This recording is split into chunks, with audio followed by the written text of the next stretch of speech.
here in Rwanda. And on that note, we are going to take 1 minute moment of silence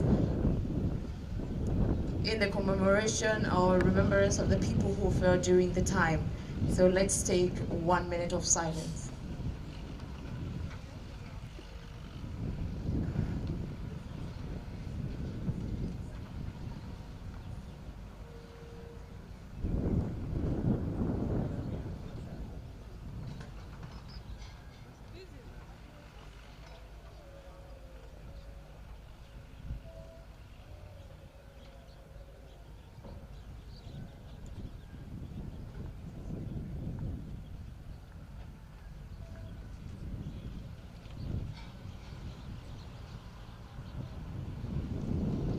Thank you very much. Thank you very much. And now we are going to transition straight into the national anthem. We would request the teams, the team that will be playing the national anthem for, to face the flag, if that is all right with them.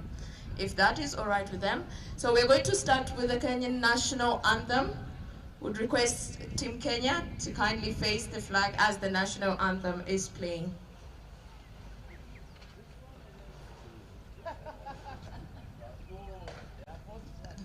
The flag on the pole.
Thank you so much. And now we're going to transition straight to the Tanzanian national anthem. Tunaenda kucheza nyimbo ya taifa ya Team Tanzania.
Tanzania,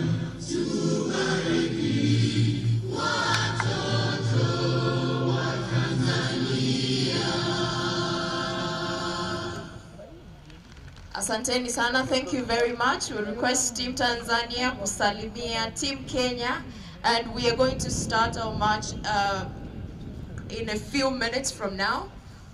Thank you so much.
Good morning, ladies and gentlemen.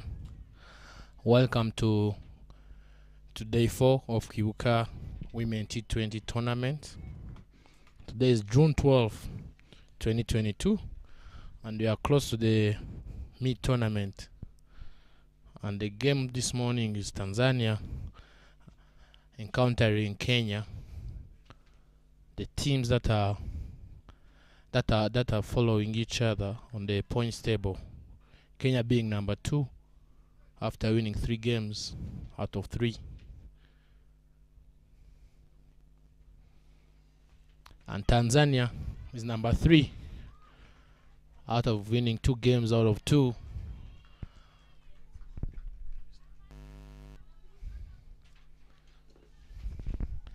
Yeah, and Kenya won the toss and they chose to bowl. And here we have the officials on ground. It's Vicky Prajapati, the leg umpire, and the main umpire, John Trust. And we have the third umpire.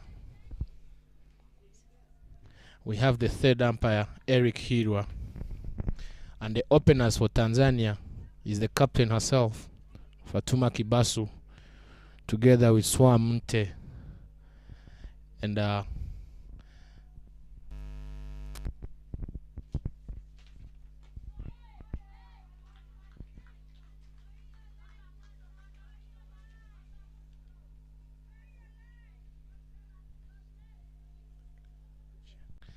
the opening bowler for Kenya is Ochieng.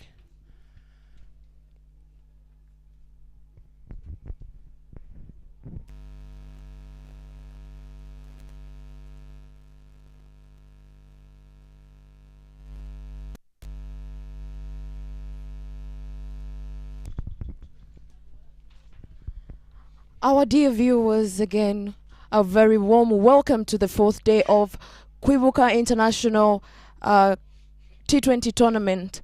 We are coming to you live here at Gahanga Cricket Stadium, which is located in Kigali at the outskirts of Kicukiro district, where Team Tanzania is taking on Team Kenya. It's a really crucial game, given that Team Kenya is the second on the tables and Team Tanzania is third.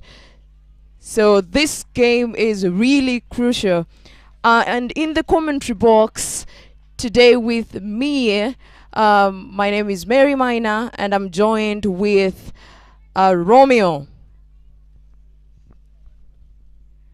Romaric, your very own Romeo Romaric, and we are going to be with you throughout this match. Excellent performance that's going on at the moment. We are seeing a lot of boundaries as Tanzania try to utilize the power play as much as possible. They're really known for starting heavy, especially the captain herself. That's a really good straight shot that cruises but couldn't get all the way to the boundary and help them get a quick 2 over there.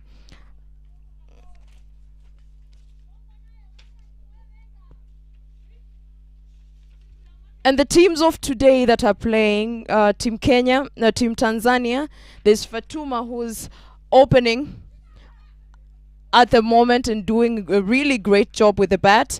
And there's Nasra Said, there's Shufar Mohammed, there's Huda Mauricio, Paris Kamunya, who's a very dangerous bowler, as Zinaida Jeremiah, Swaum Mtae, Sophia Jerome, Mwanaid Swedi, Agnes Quell, Tatu Shabani, and the 12th is Linda Masawe.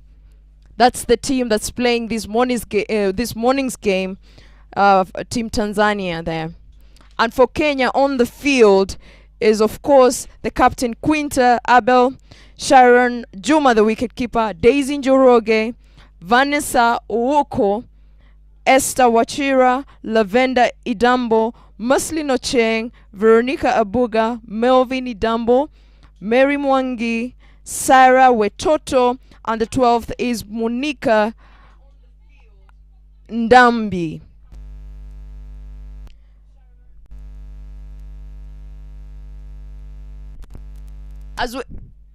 As we speak at the moment,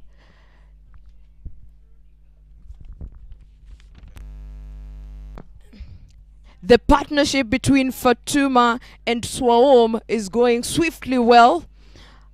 It is in the second over. And they have a total runs of 13 at the moment.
The second over is down, and Team Tanzania has bagged themselves 20 runs at the moment.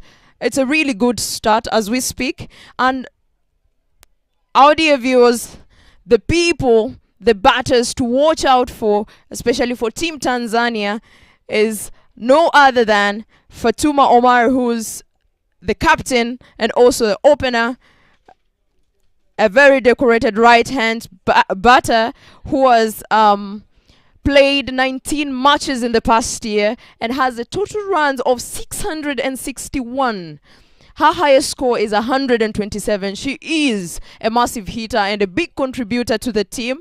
So this is a person, this would be a big wicket for Kenya. And the second person to watch out for with the bat is the opening partner, who's no other than Saum Tayo. As we are seeing how she's playing at the moment, she's no one to play games. In the past year, Saum has played 14 matches and has a total runs of 192. Her highest score is 52.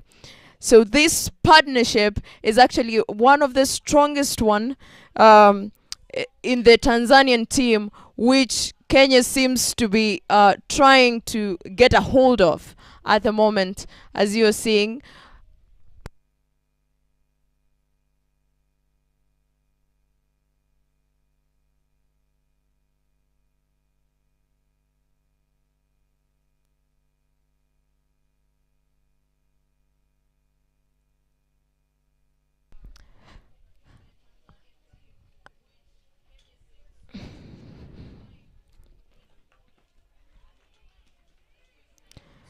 And another boundary. Yes, it gets to the boundary.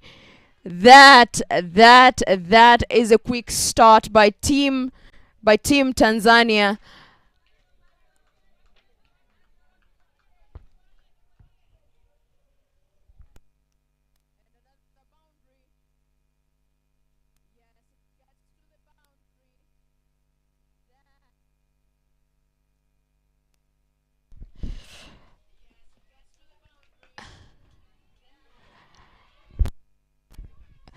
That was a really sloppy fielding from the captain herself, Quinta, that has costed Team Kenya a few more runs there. There was a chance for no run at all. And coming from the banana plantation end with the ball is the Kenya's dangerous Mary Mwangi.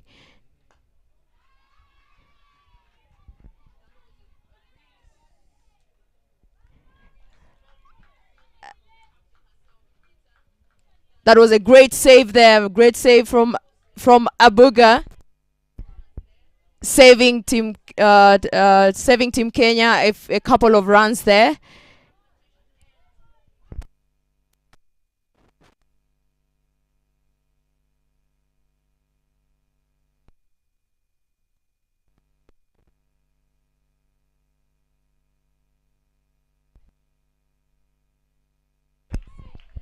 And Fatuma Kibasu, she drives it but straight back to the bowler, and they couldn't make a run. And Mary, what do you think is a strategy? The captain has decided not to repeat the bowler from the other end, the banana plantation end. Do you think it's a strategy, or they have been?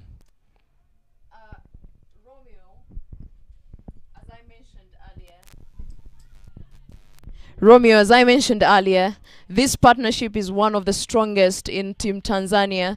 So given that with the arrangement that is going on, I'm assuming the captain's thought is to use their biggest wicket takers to try and break the partnership as soon as possible. And I would say it's not a bad idea at this point. An interesting change there. I think Captain Quinta has decided to sit off the pace bowlers because Fatuma and Swaum are not taking anything else for chance. That is pulled straight to the boundary by Swaum. Ladies and gentlemen, Swaum is on fire this morning. She is not letting anything to chance at this moment. And this would be a great moment for Team Kenya to try and find a wicket in all ways. Romaric, as you can see, there has been a change, a quick change of the field as well, and of the bowling kind of lineup that we are used to. So I think Captain Quinta is trying her best to try and break this partnership. What do you think is the best way for Team Kenya to do now? Because it seems that this pair can deal with the pace, can also deal with slow balls. What would you do if you're in Quinta's shoes at the moment? Of course, Mary, as the fielding side, definitely, we're still within the power play, and she's only allowed to have 2 fielders outside the 30-yard. So you can see Fatuma is batting. They are only having the 3rd man at fine leg, and when Swam Godfrey faces, they only have the deep mid wicket and the fine leg. So you can tell she's trying different strategies. I think she understands the batter's points. I think she understands the batter's strong points, and she's trying to work against them.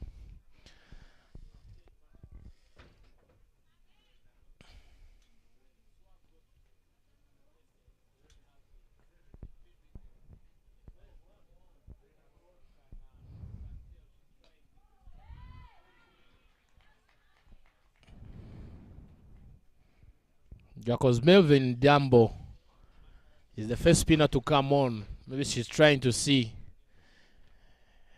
what the spin can change.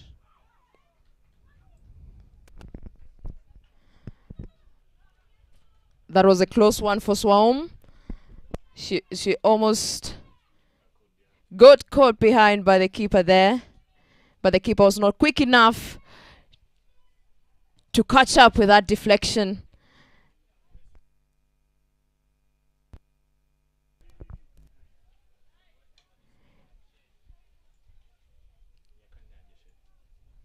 The 5th over down, and Team Tanzania has backed themselves 36 runs for no loss at the moment. And for the 5th over, coming on strike is with the ball coming from the banana plantation end is Mary Mwangi to bowl her 2nd over. I assume she's trying to get the wicket, as she is the biggest wicket taker of Team Kenya at the moment.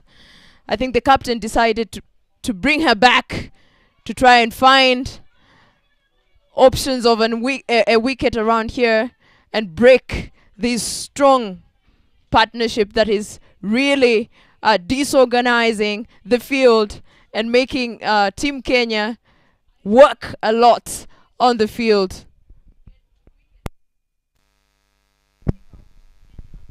Yeah, Mary, as you can see, she tried to face different footballers. And if you look at the economy, the spin has a better economy for Team Kenya as the fielding side. So that means the spin is working for them much better than pace. So let's see how the game moves on. She drives it through covers, and they managed to get a single.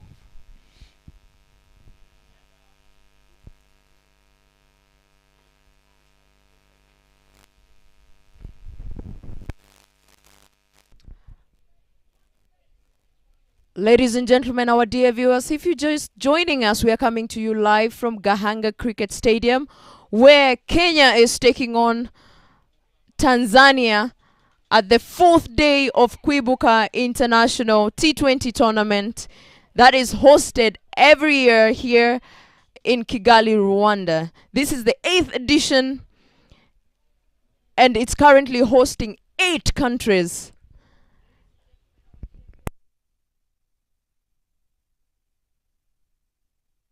That's a big one in the air towards mid-on, and it goes past the ropes.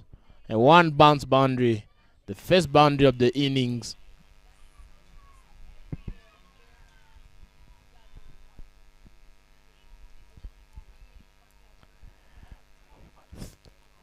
Fourth boundary from Swamped Godfrey, and she hits it all the way down to long on, and it goes,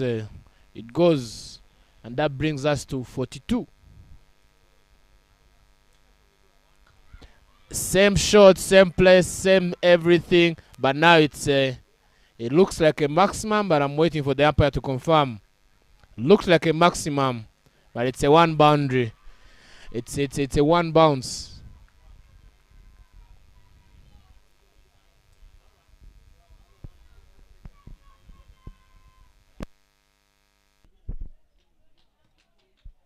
Very expensive over there for Team Kenya. And it started really well. Mary started it really well.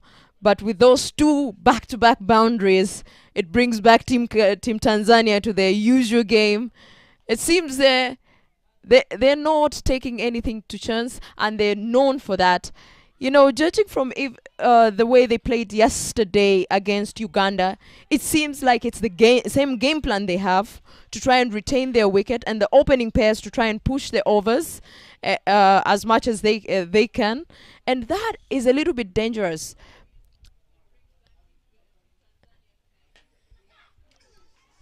That's a drop.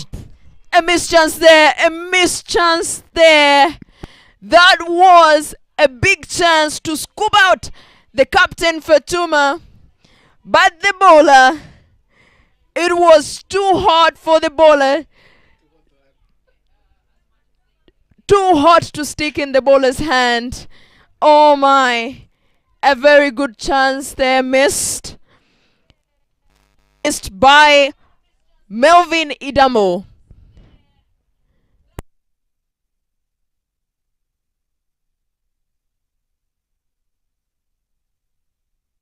Yeah, Mary, as you see, Team Tanzania, they look very positive, and they are going at a rate of 9 runs and over. So if you look at the projected score, it's all the way up to 182 if they stay still with the same pace. So let's watch and see. It's a lovely start for Tanzania.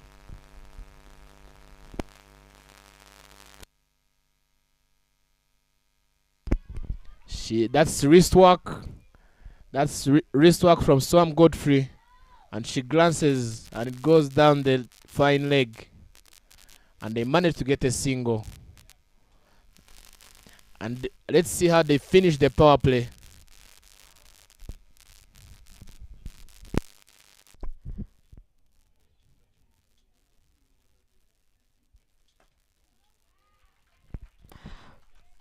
Melvin Idambo seems to be doing it for Kenya. She seems to be restricting the big hitters to just playing within the boundary ropes. Although there was a missed chance there, there was a missed chance for a wicket, she's still doing it for the team. A very good over from Melvin Idambo. Ending. Bharti ji, fantasy अखाड़ा में विदेश जाने का भी chance है। अब सुनो, हम आपको जाने देंगे। इतना सिखा दीजिए कि हम फौरन कैसे जाएंगे। फैंटेसी स्पोर्ट्स का असली अखाड़ा। इस गेम में वित्तीय जोखिम के तत्व हैं और इसकी लत लग सकती है। कृपया जिम्मेदारी से और अपने जोखिम पर खेलें।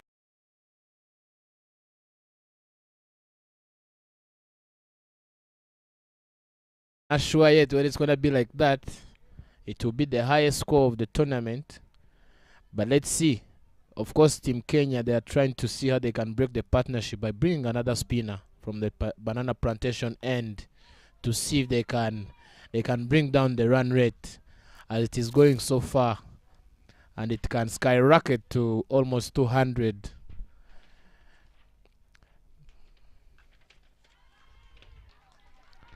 Yeah, that's Esther Washilu coming from the other end, replacing Mary Mwangi.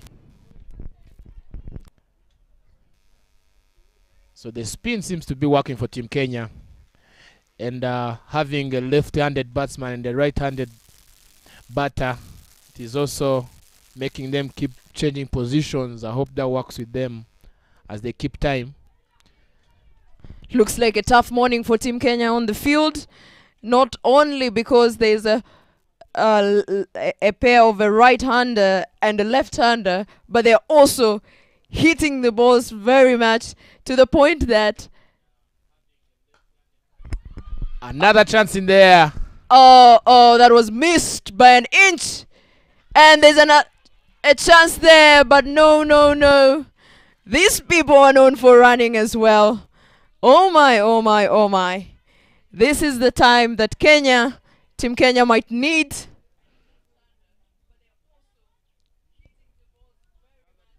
That's quite an inch.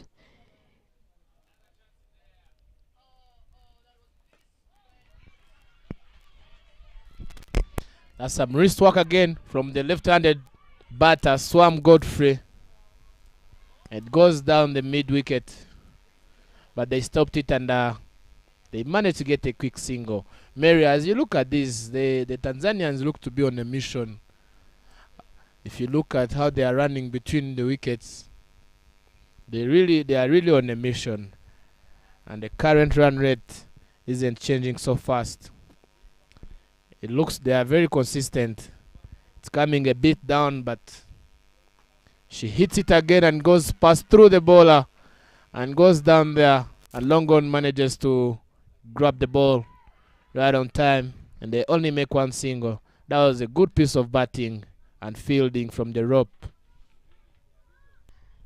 Daisy Wairimu at the rope is coming through for Kenya and says, no. Not today, not another one, not at my watch. She's well known for her speed and precision, explaining the reason she's always around the mid-off and mid-on.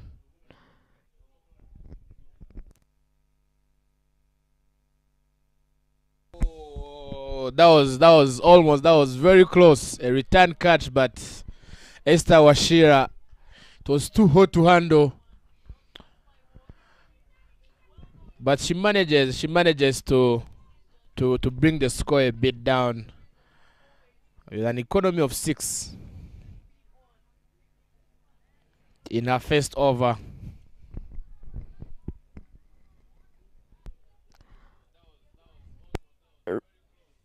Yeah, Romeo, there's an unusual thing happening with Team Kenya here. They're well known for not missing any sort of mistakes. So seeing three chances missed, it is a little bit unusual from Team Kenya, and I think with the rate at which Team Tanzania is going, they might need to rethink about making sure that all the chances are utilized, all the mistakes are utilized, especially that a batsman only usually has one life. Yeah, it's a very good comeback for Team Kenya after the power play. You can see the projected score has dropped down to 154, and at a rate of 7.7. And if you look at the field, they're trying to save their boundaries as they have long on, long off, extra covers, and third and fine leg. So those are the field positions that they feel like they can stop a lot of boundaries from these innings. Otherwise, Tanzania will keep going. The batting pair, the opening pair for Team Tanzania, they are big hitters, but Quinta Abel looks to be understanding and reading, able to read the batters' strong points.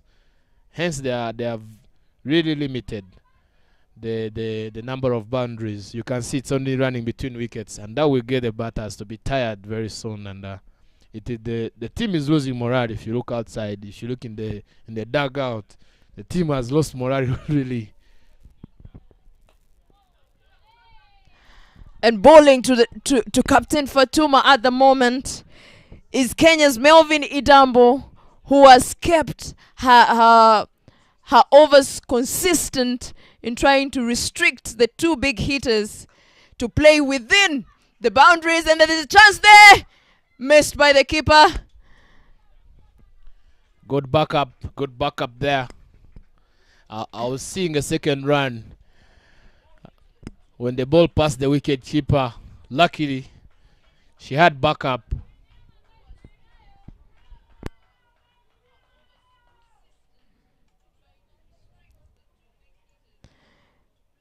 That was really close.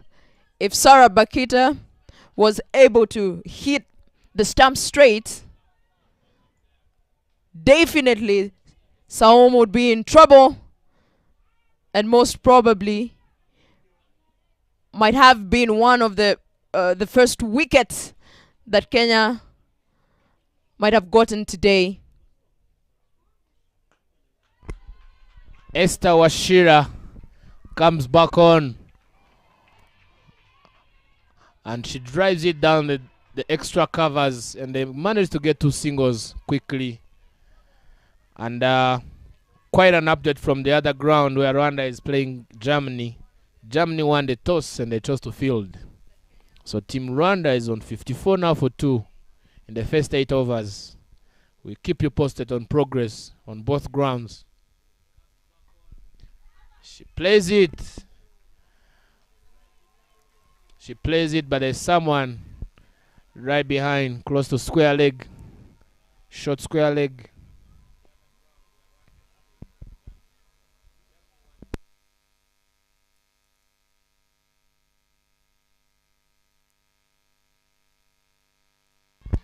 Another shot down the deep square leg, and it passes.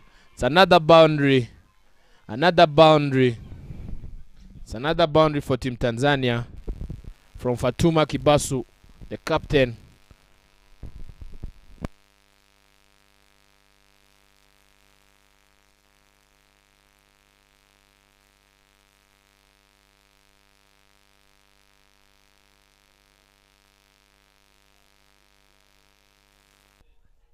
It is incredible. It is incredible how this partnership is coming through for Team Tanzania. Incredible, and too much talent that both of them carry. It is interesting to see how much they can play all shots.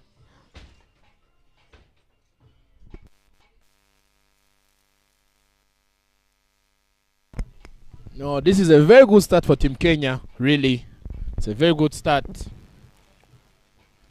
It's a very good start for Team Tanzania with the bat, and a very good comeback from Team Kenya as they are managing to bring them down, and the run rate has really moved down.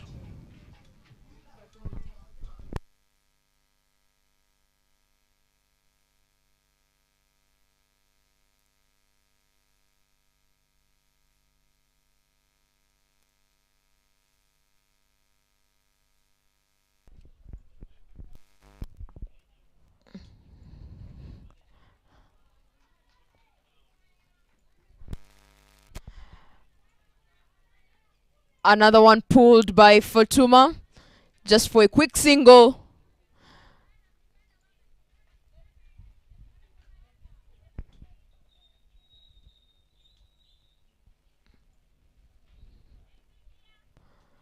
This is a very crucial game for the both teams, given that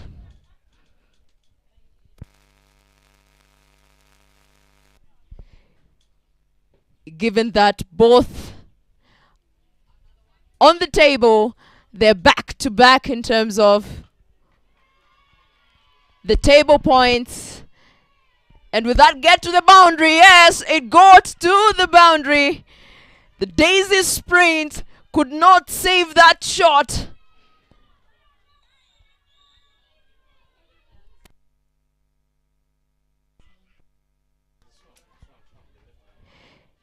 Swaom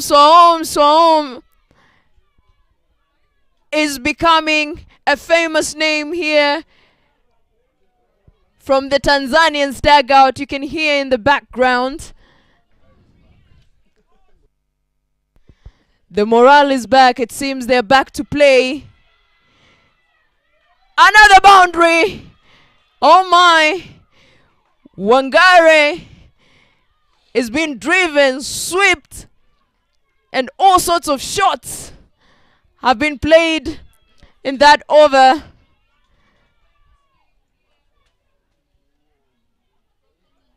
Very good technique. Driving that ball straight to the screen. Romeo, as I told you, these ladies have magical talent. They can play all shots everywhere. And I think it's a moment in time that Kenya might need to find a breakthrough with the wicket. Oh! She hits it down the middle, flung off. And there's a misfield from the Kenyan side. And it goes, it's another boundary. It's another boundary for Team Tanzania. That's a very good piece of batting from the of Fatuma Kibasu. That was slapped off the long off. And another one. Will they make it two? These ladies can run. Ladies and gentlemen, our lovely viewers, it is celebrations and singing and shouting from the Tanzanians camp as the two ladies are giving them a big show, making Kenya to work every second of the hour.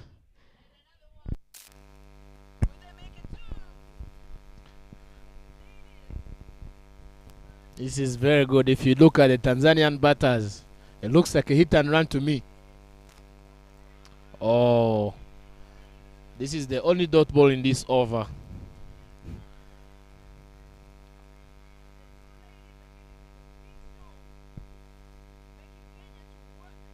Oh, that's another one in the air. But there's a fielder down the long on. She manages to stop it. As you can see, I think with the field setup for Team Kenya, they don't mind anything within the boundary ropes. I think the plan here, and it's a wicket. A wicket. Salma gone. Ladies and gentlemen, a breakthrough for Team Kenya. Finally, at the 10th over, Sauma is gone. She does not look very happy in there. Neither is the captain.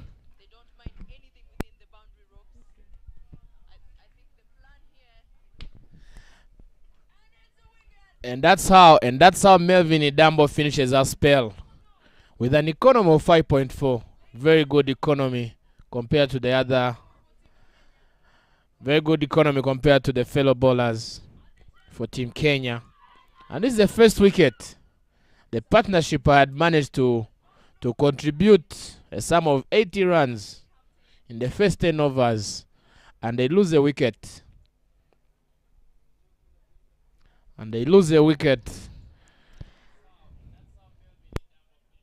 Very good cricket. It was a good throw from the bowler itself. Melvin Idambo, I'm telling you, she keeps doing the work with the ball on the field. At this moment in time, Rome, I believe that this is all that Team Kenya will need. All-round performance from the fielders. That was a big breakthrough for Kenya.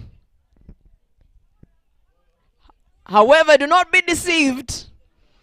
by the loss of 1 wicket.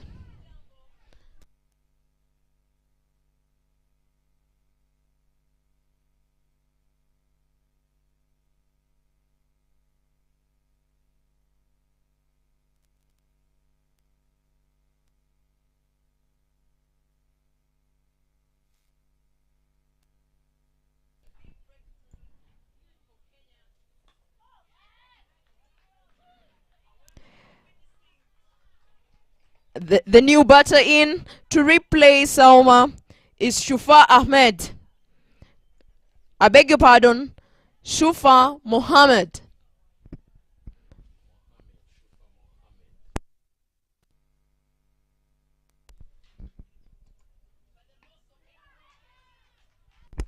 That's another one in there. Down the long off. And they managed to get 2 quick singles.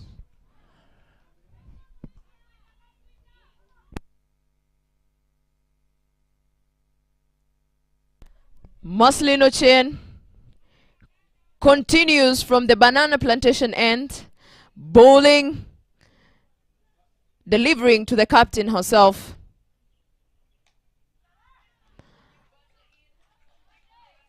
I believe after that run out, the captain looks to correct that mistake.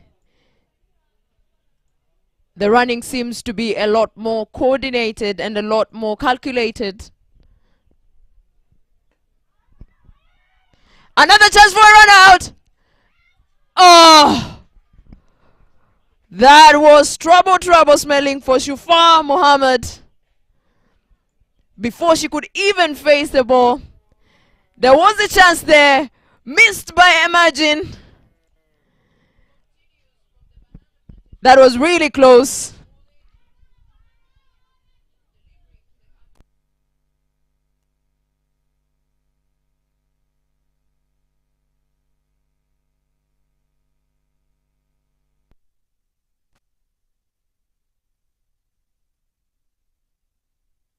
Swam departed when she had a total of 44 runs. She was very close to her first half century, and which would have been the 4th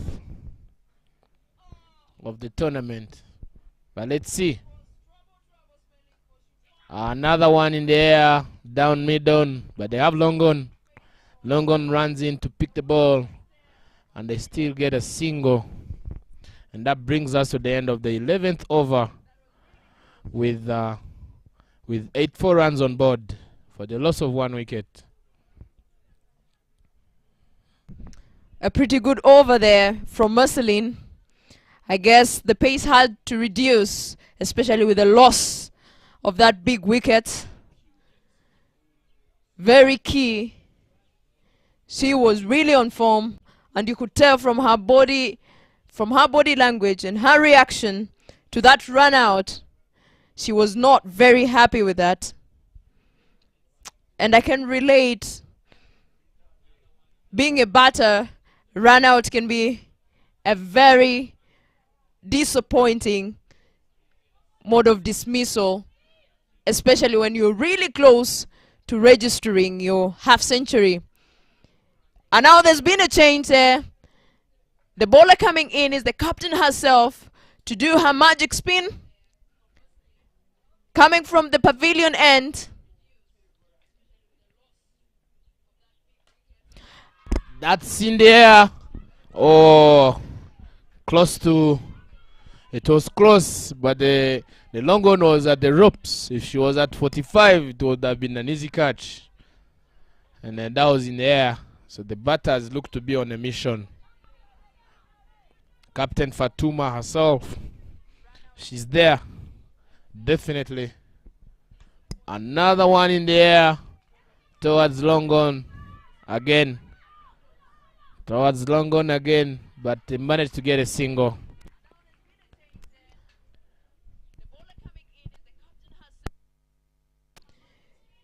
Beautifully thrown there by Esther Washira. From the boundaries all the way. And there's a chance. Wicket down. Second wicket for Team Kenya. The captain comes through for her team. And Shufa Shufar Mohammed departs disappointed.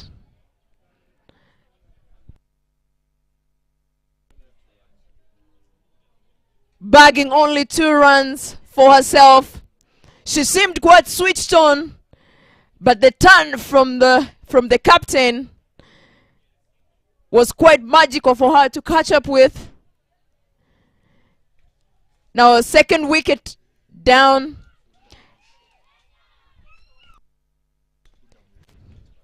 And the incoming batter is Huda Marisho. The fight is not over for Team Kenya, as Tanzania still has a lot more resources. And at the 12th over, they've managed to bag themselves 86 runs. Ladies and gentlemen, it's quite good to note that Captain Fatuma is still in there. She has herself 39 runs at the moment. And Quinta, the captain, continues from the pavilion end.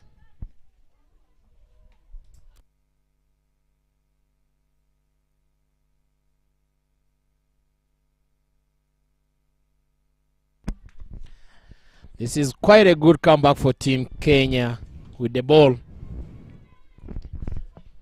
Very good deliveries from the captain herself.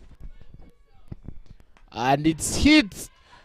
She drove it, but the mid of his hands on, she couldn't let the ball go past.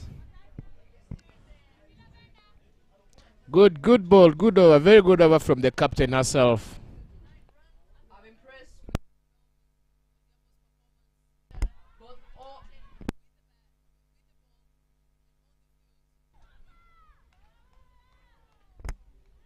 That was a very good shot there. That if any mistake was done by Melvin, it would have been a clean boundary approaching to our end, to the commentary box, and most probably would be the ones tossing the ball back to play. Yeah, indeed. But that's a very good over from the captain herself. कितने पैसे चाहिए? पैसा नहीं, इज्जत। मोहल्ले के चिरकुट लौंडे हरा रहे हैं मैं फैंटेसी स्पोर्ट्स में। आप एक्सपर्ट हो, सिखाओ। सिखाऊंगा तो जाने दोगे? हाँ। फैंटेसी स्पोर्ट्स का असली अखाड़ा। इस गेम में वित्तीय जोखिम के तत्व हैं और इसकी लत लग सकती है। कृपया जिम्मेदारी से और अपने जोखिम पर खेलें।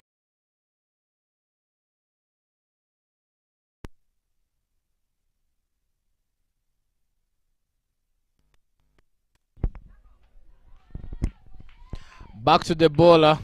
She tries to drive it, but the bowler is hands on.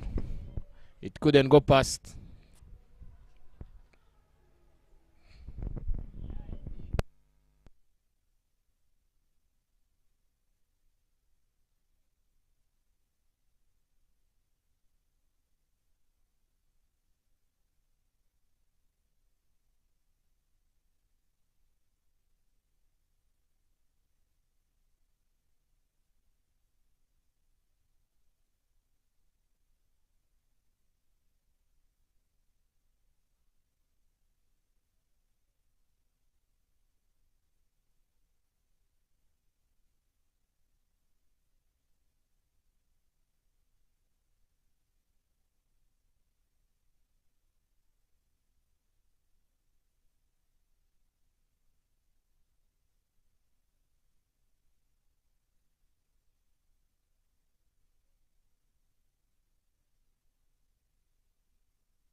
It looks very promising by the look of things, specifically for Team Rwanda. A couple of weeks ago, they had a tour to Nigeria where there were 5 teams and they managed to win the trophy from there, further to beating Nigeria, the host, in their own league, and they brought the trophy back here. And if you look at our Kwibuka tournament itself, which started back in 2014, and we only had 4 teams participating, and those are East African countries. But if you look at it now, it's double the number. We have 8 teams now from different continents. Brazil and Germany that joined us. The rest are African countries. So you can imagine, don't be surprised if next year we have 12 teams. Now that we have more grounds, many more grounds, so more grounds, more games to be played, and more participants likely to join. So the future is really bright for women cricket in Rwanda, cricket in general.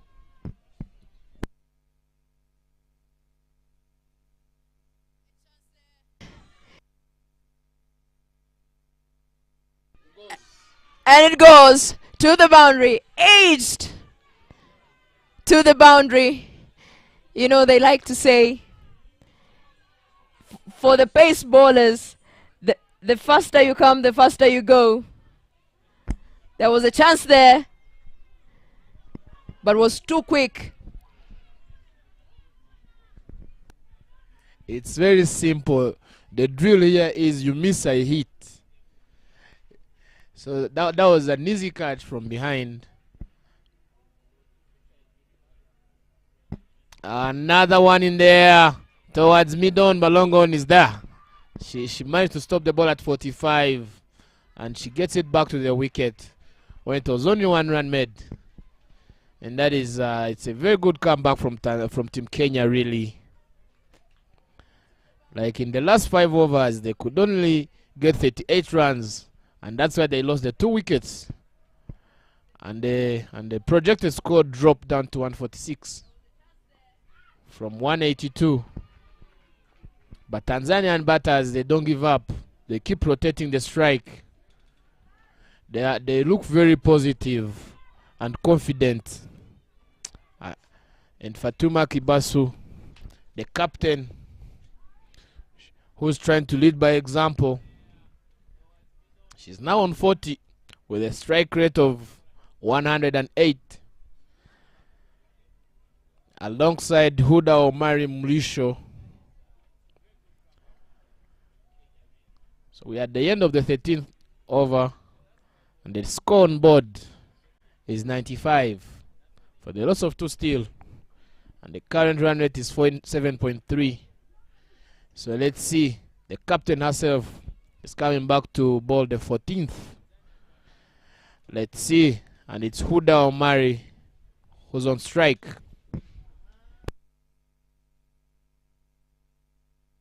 She tries to sweep, but it was a wide, and she couldn't get there. So that's a positive sign from the batter. Even the wides, she wants to chase them, as it will work in her favor. Looking at the field positioning. Oh, and that's a wicket down. 3rd wicket down. She got bowled by the captain herself, and Fatuma Kibasu, she walks. She departs after contributing a sum of 40 runs in 37 balls, 4 boundaries, 4 fours, and a strike rate of 108. And she departs.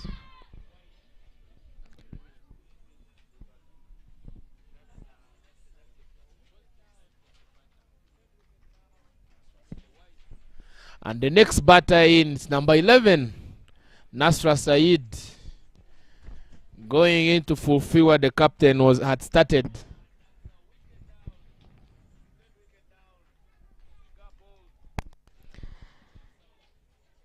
Captain Quinta seems to be leading from the front this morning, making great breakthroughs for her team.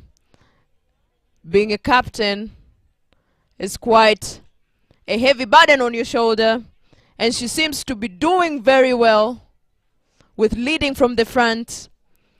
Made a breakthrough, big wicket of Fatuma. Loud appeal.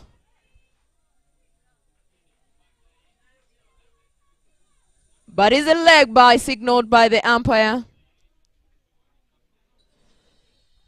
A great comeback from the Kenyan team, courtesy of the captain herself.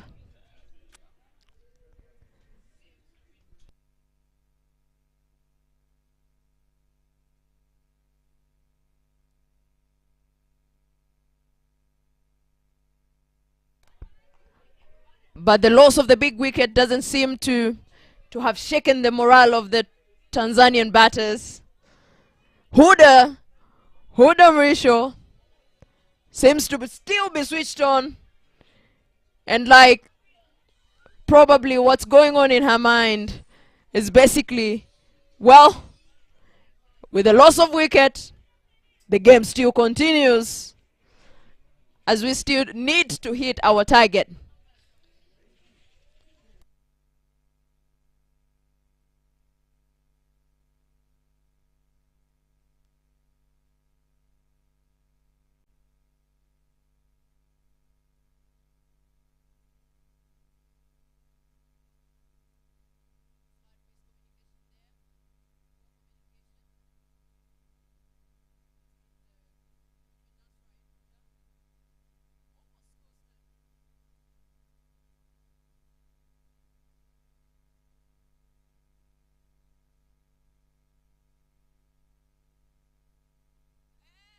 And oh my, second wicket in this over.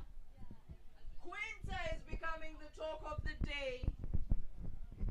After taking the captain herself, she now takes Nasra off, and Nasra walks off looking quite disappointed.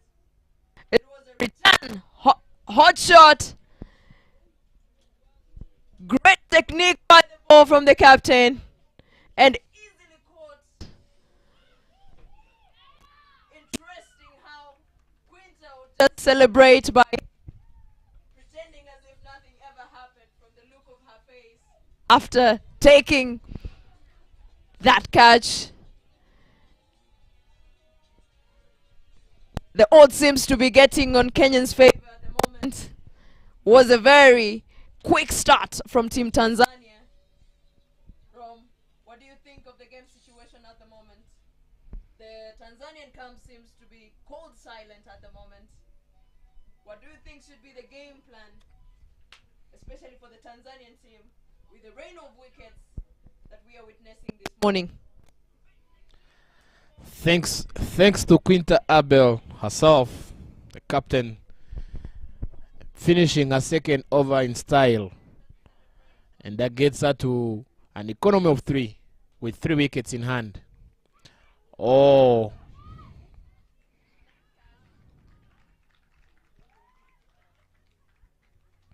and the next batter in is Mwanaidi Amiswedi, who is in, and she tries to edge the ball, but she survived. There was no one in position.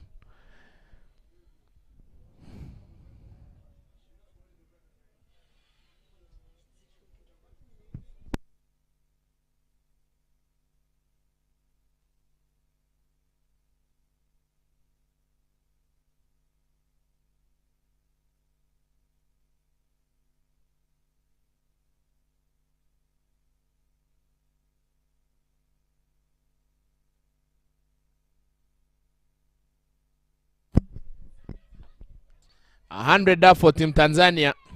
100 up with a loss of 4 wickets. 15th over running. And it's Marcelina Chieng who's coming to finish her spell.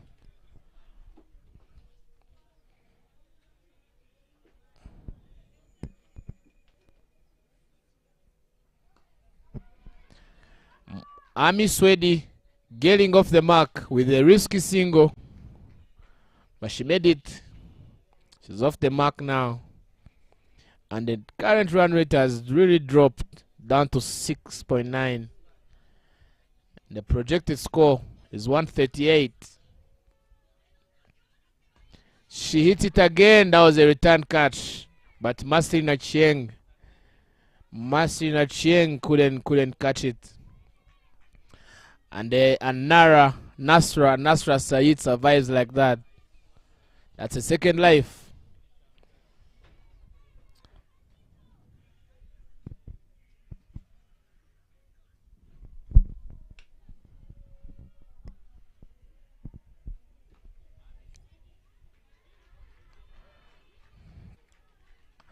And Masli Nochieng finishes her spell with an economy of 7.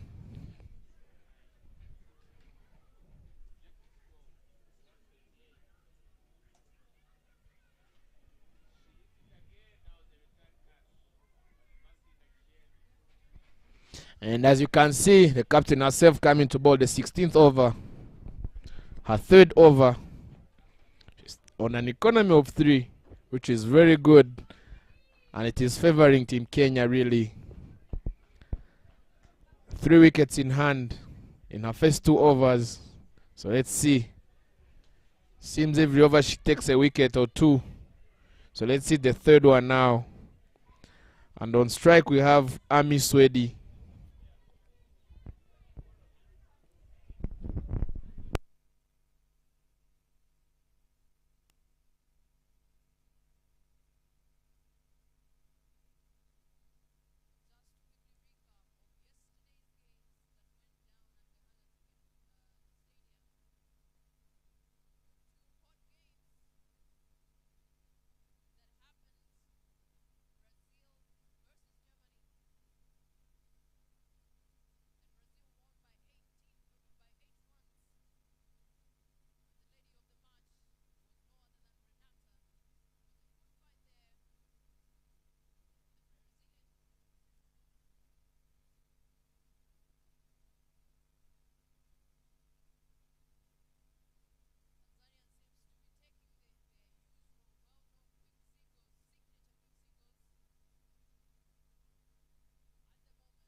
Running medals were all flowing to Kenya, but it seems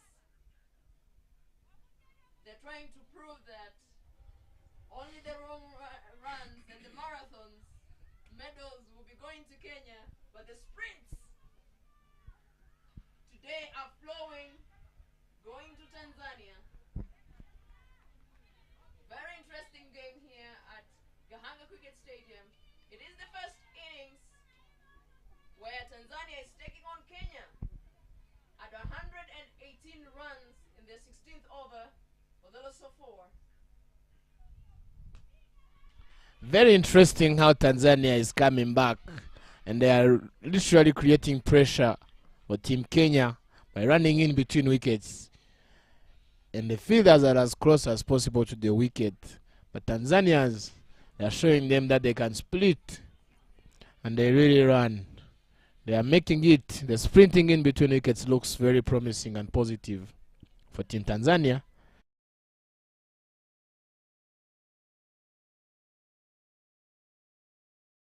ये पक्का।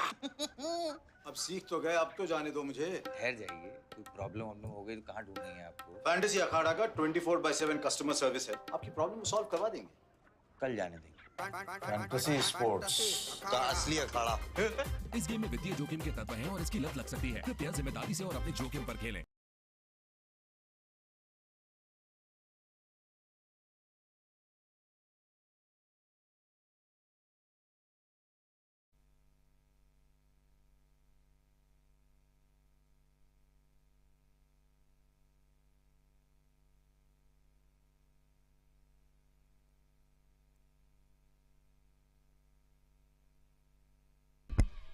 That's a good shot. Some wrist work.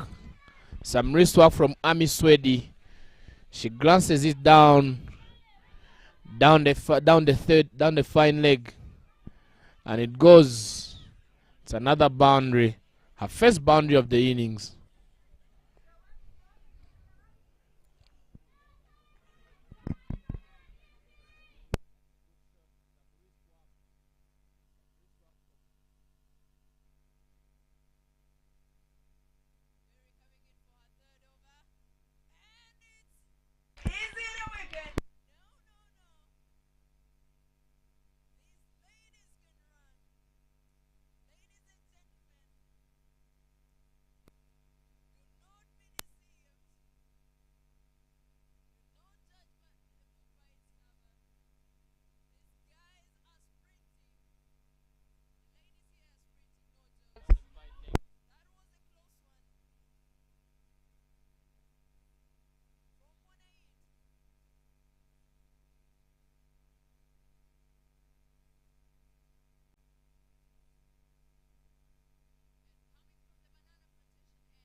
That's a very good shot from Ami Swedi down the deep square leg, and they managed to get two singles, quick singles.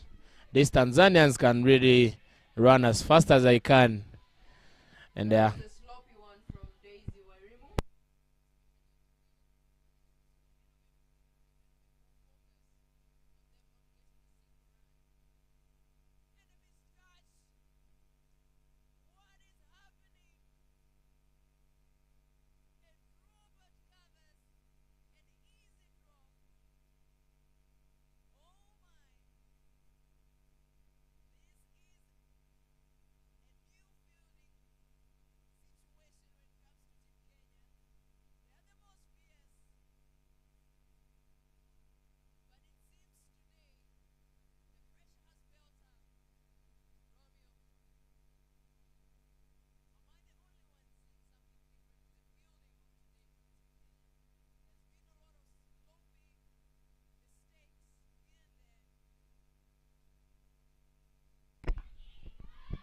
No, that is literally Kenya putting itself on pressure.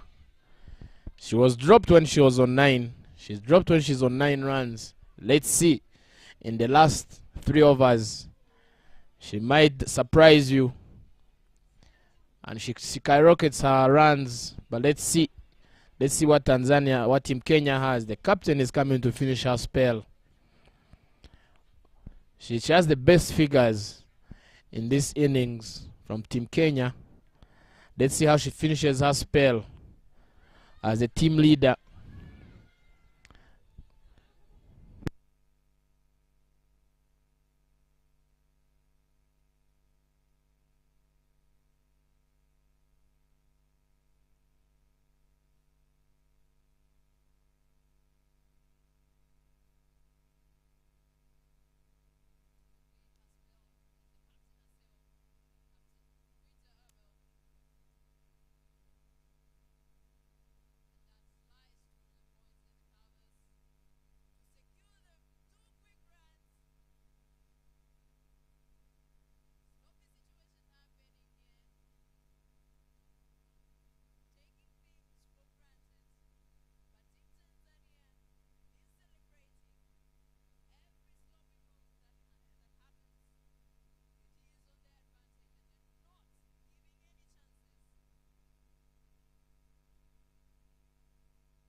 Another one in the air between long on and long off over the bowler. And it goes. That's another boundary for Ami Swedi, who was dropped when she was on 9.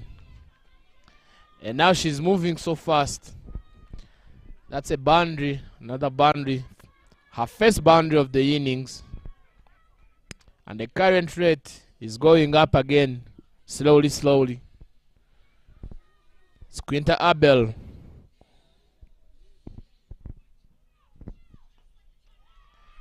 And she touches it a bit down backward points. And they get a single.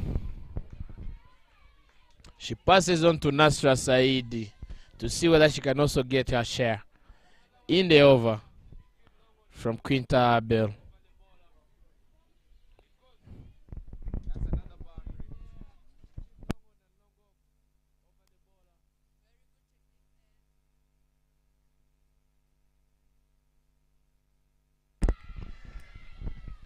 And Nasra Said doesn't disappoint. She hits the ball down long on. But the long on is ready. She stops it at 45. And they only get a single. A quick single. Nasra said, Ami Swedi, come and do it. Oh, and that's a swing and a miss. Good comeback from the bowler, Quinta Abel herself. That's a good comeback. And here, to bowl the last ball of her spell.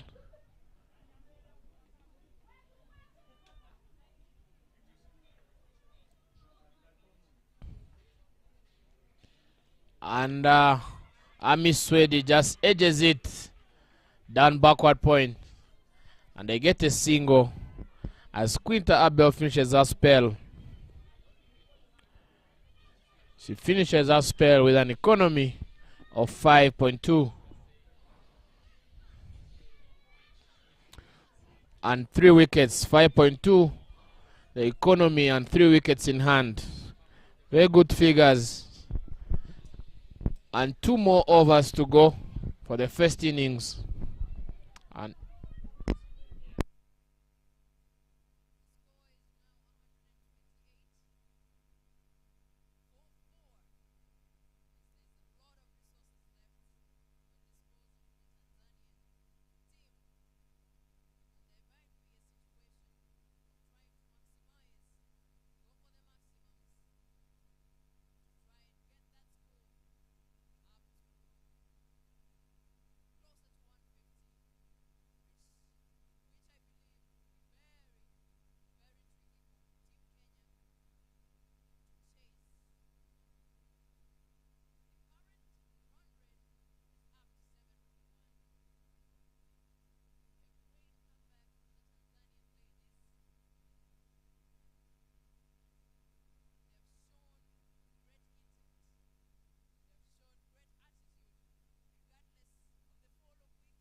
And the ball in the air.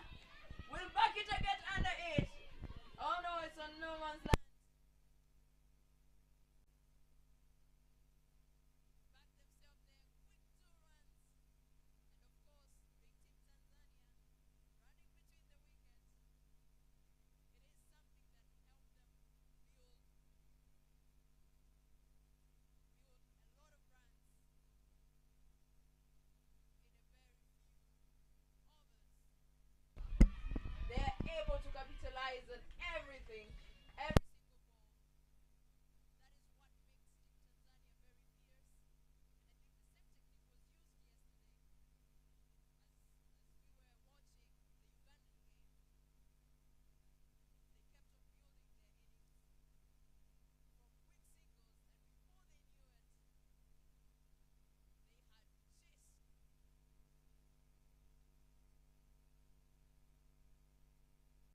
that's another one in there. Over the mid-wicket, short mid-wicket. And it goes. It cruises down the deep mid-wicket. And that's a second boundary for Ami Swedi.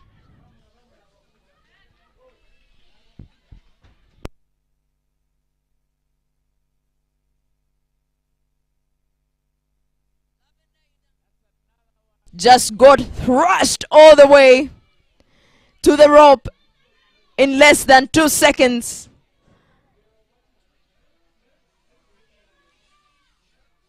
Romeo, these 2 overs seems to be very crucial 2 overs for team Tanzania, judging on the attitude in there by the 2 batters.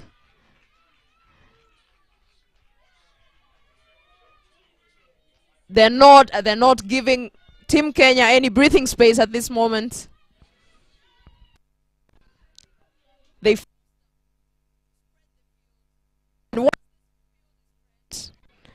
They singles by dropping. That is a very, very tricky strategy, especially for Team Kenya.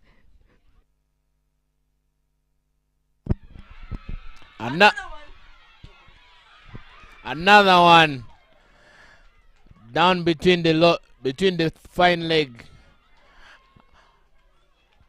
between the fine leg and the square leg, and it goes for a boundary. And this is a third boundary, a second boundary for Ami Swedi. Remember, she was dropped when she was on 9.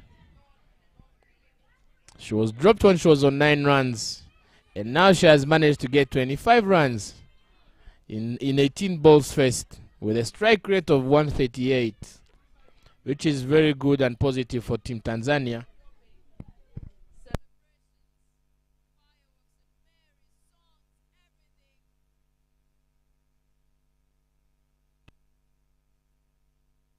Another one in the air between the wicket keeper and Gali, but no man's land. No one is there to save the team.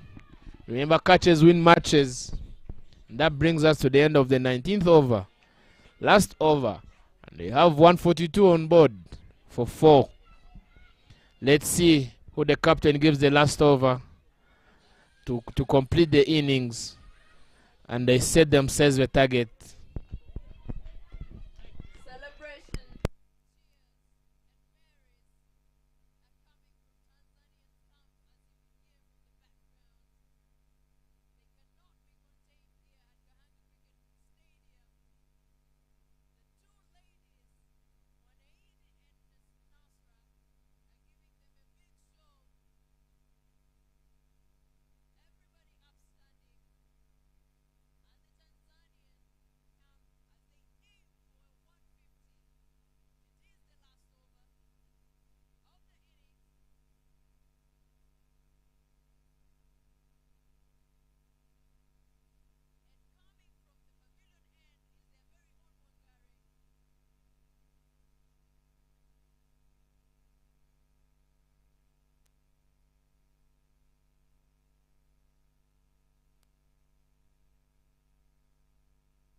Yeah, that's 5 runs already in this over, and only 3 deliveries from Esther Washira.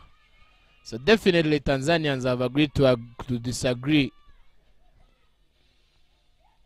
as they seem to be on a mission. They are trying to score in every ball. That's a fumble, and they take advantage. They get another run. Yeah, that makes it 7 runs in this over. Very good and promising for Team Tanzania. So let's see.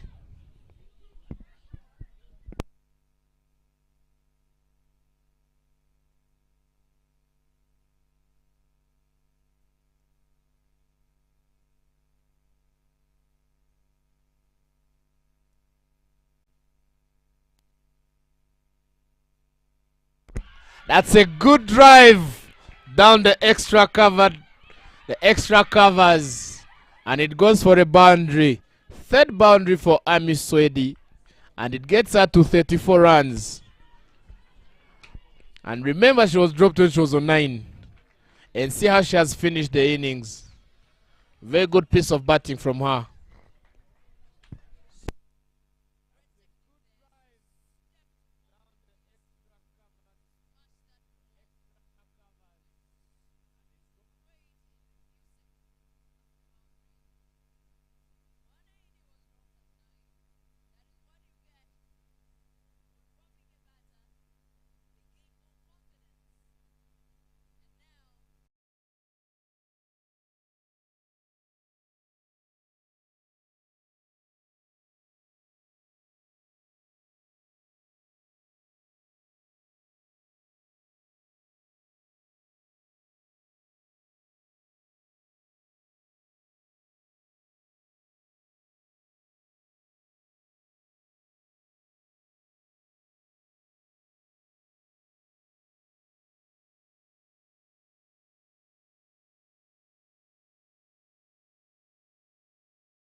down the deep square leg and it passed.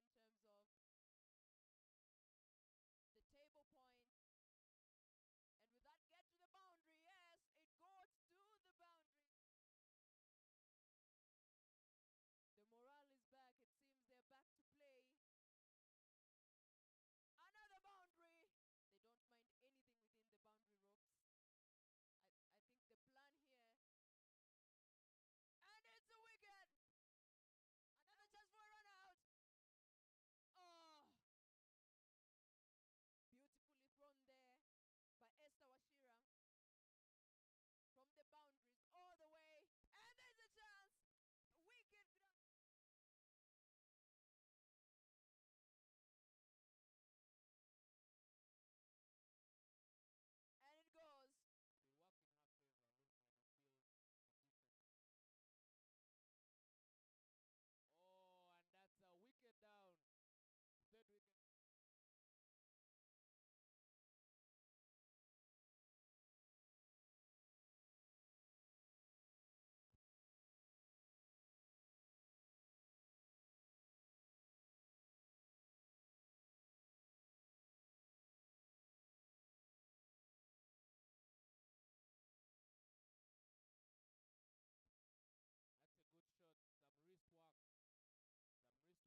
River.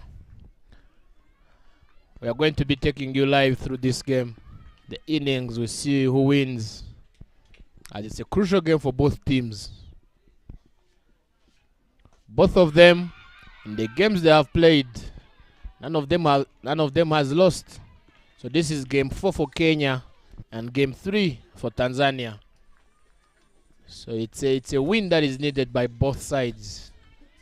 As on the points of table, it's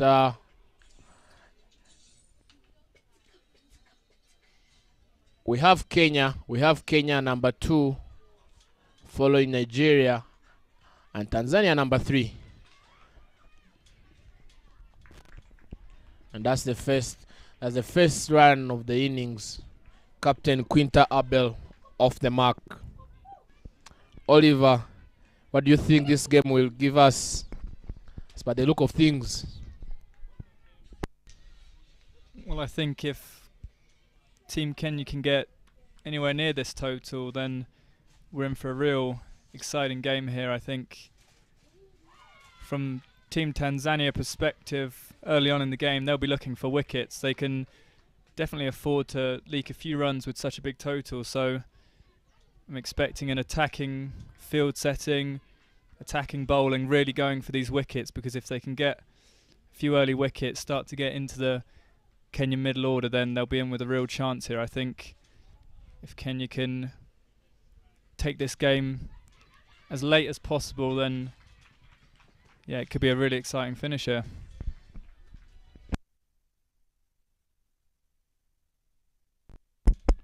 Definitely, I think if it's time for Kenya to start, I think they should be starting now. If depending on how they use their power play, it will give a clear indication of how the innings will go. That's one in the air, over long on, towards long on, and it goes. Is the first boundary for Quinta Abel and Kenya. That's the first boundary of the innings. And let's see, the required run rate is 7.7, and currently they are going at a rate of 9, which is slightly above the required, and it's a good start for Team Kenya.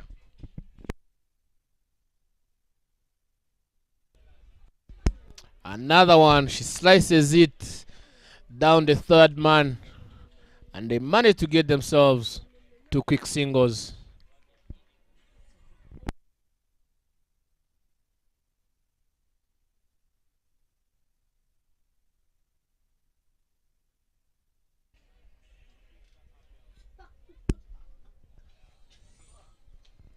Point of correction, the boundary was for Veronica Abuga, not the captain Quinta.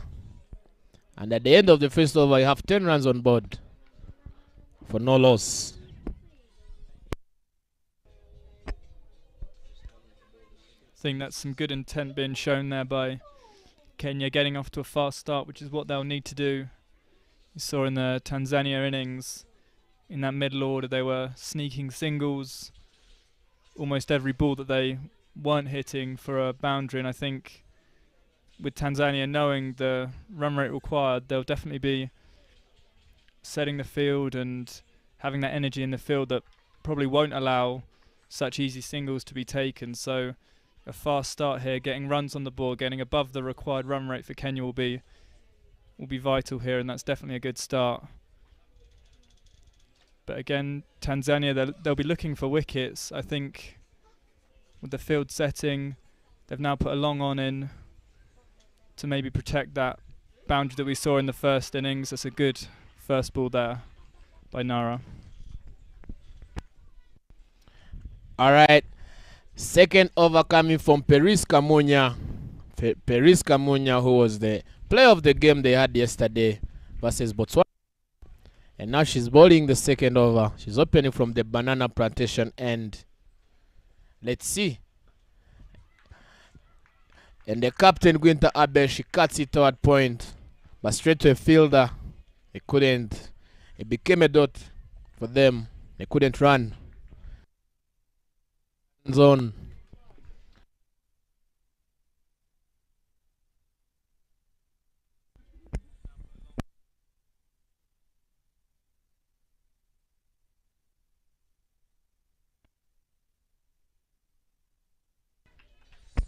And there's that sharp fielding we're seeing from Team Tanzania early on.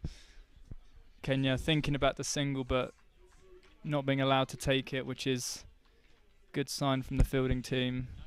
But they're definitely showing some defensive intent with that long on there. They saw the shot over mid-on in the previous over and clearly didn't like that. So they're getting some cover out there, which I think shows that they are thinking about that run rate, seeing that good first over from Kenya and looking to really reduce the runs available if they can.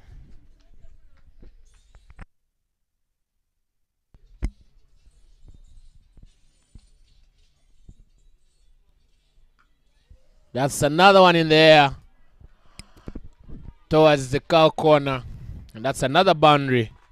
First boundary for the captain and second boundary for the team as a whole. Paris had started well with that over, but now that she's hit, let's see how she finishes the over. She has one more ball to deliver, and it's the captain Quinta Abel who's on strike. Let's Definitely a signature shot by Quinta. Great technique, creates room for the shot and smacks it off to the corner. That's one very close. It was in the air between the extra covers and point, and it goes. Marks the second boundary for the captain Quinta Abel, and third boundary for Team Kenya. That puts them in a better position as the required run rate is 7.7, but they are now going by 9 runs and over, which is not bad. It's a not bad start. They are using the power play effectively. Veronica Abuga on a strike rate of 300. Great cricket happening this morning here at Gahanga Cricket Stadium as we come to you live, where Kenya is taking on Tanzania at the fourth match day of Kwibuka International Women's Tournament here in Kigali, Rwanda. This morning, we've seen Tanzania register the highest score of the tournament as they bagged themselves 153. It's in there. And an easy catch. Abuga gone. This does not look good for Team Kenya. Abuga. She is one fierce batter who's known for making boundaries rain, but today apparently she looks to be walking off the field very disappointed as the odds weren't in her favor.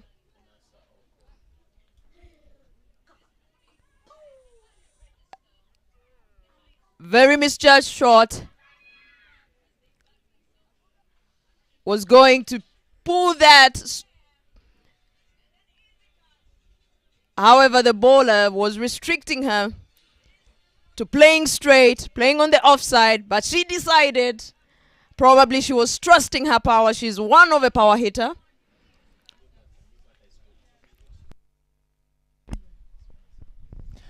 And the new batter is Vanessa Oko, who's number 3 and the top scorers as of today, with a total of 61 runs in 3 innings. And this is her 4th. Let's see what she has to give us today.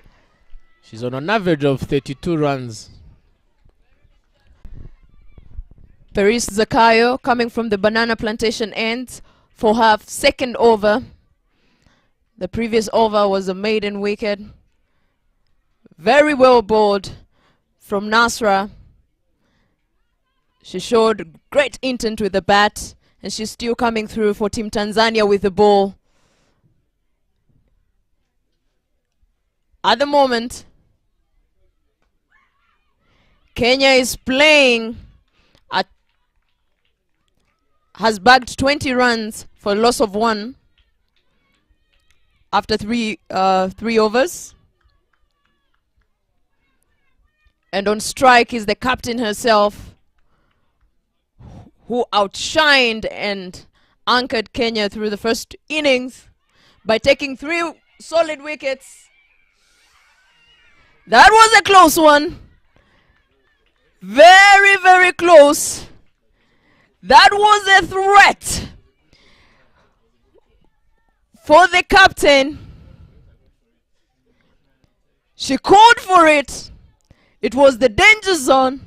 She trusted her speed and trusted that her sprint would surpass that of Tanzanian's fielder. And perhaps it was trusting the misfield.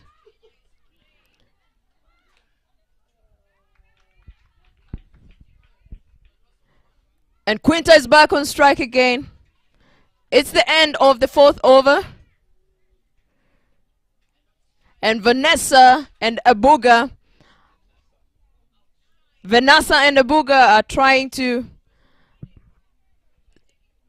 build their innings and see if this partnership is going to produce results for Team Kenya. It is interesting that especially yesterday after the top batters weren't able to come, most of the top batters weren't able to come through for Team Kenya. But today it seems they want to correct that mistake and not leave the job to the bowlers.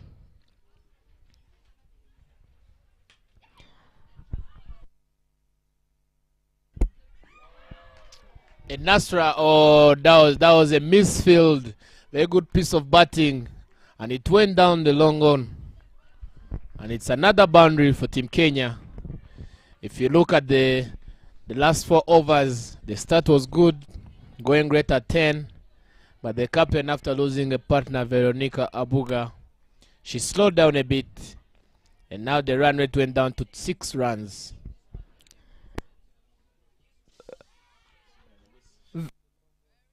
There, very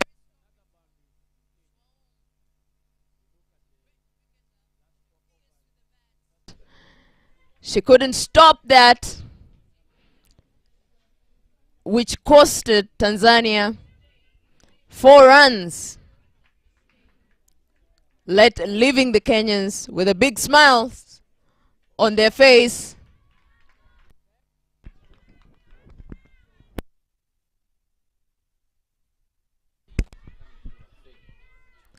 Nasra coming back on strike.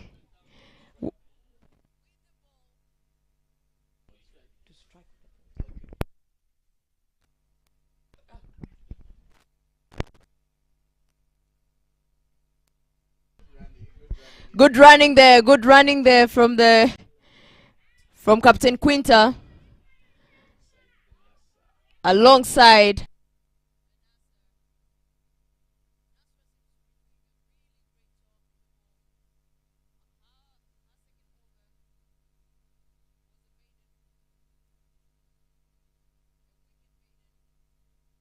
that has been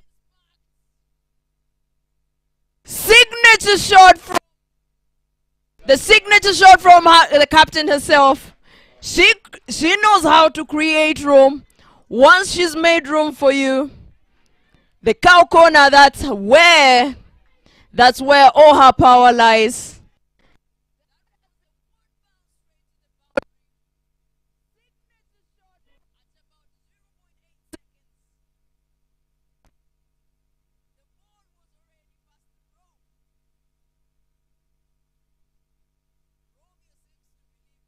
Speed of a bullet.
Well, I think so far the power play has to belong to Team Kenya, you must say. After that wicket in the second over, it was an important point in the game. How would Kenya respond with their number 3 coming in? But they've responded really, really well. And I think in that last over you saw that misfield just on the boundary. And as we saw with the heartbreaking game for Rwanda yesterday and the Tanzania batting innings today, I think we talk about bowling, we talk about batting, but fielding really is the unsung hero. It can make or break a game. And ball's in the air, and it's just over mid-off there. And they come back for another run. It's good running. It was a shot that was perhaps expected to get a little more distance, a little more air, maybe a bit closer than Quinto would have wanted, but it was a well-measured shot in the end. But as I was saying, Tanzania will need to make sure that their fielding is sharp here, because too many mistakes really can cost a team. But it's been a good game so far. Another powerful shot there from Kenya. Straight to the field. Will just be 1 run. As I said, this power play you'd think probably belongs to Team Kenya, but even saying that, they're still needing 119 runs off of 88 balls. That is a very, very tough ask, even for the best. Play and a miss. Nice bowling there. I agree with you, Oliver. I think basing on the experience we saw yesterday with the team Rwanda, misfield costed them the game, especially on the 18th over. And on strike is Vanessa. She seems to still be struggling with finding her form for today's game. The bowler seems to be challenging her. And bowling to Vanessa.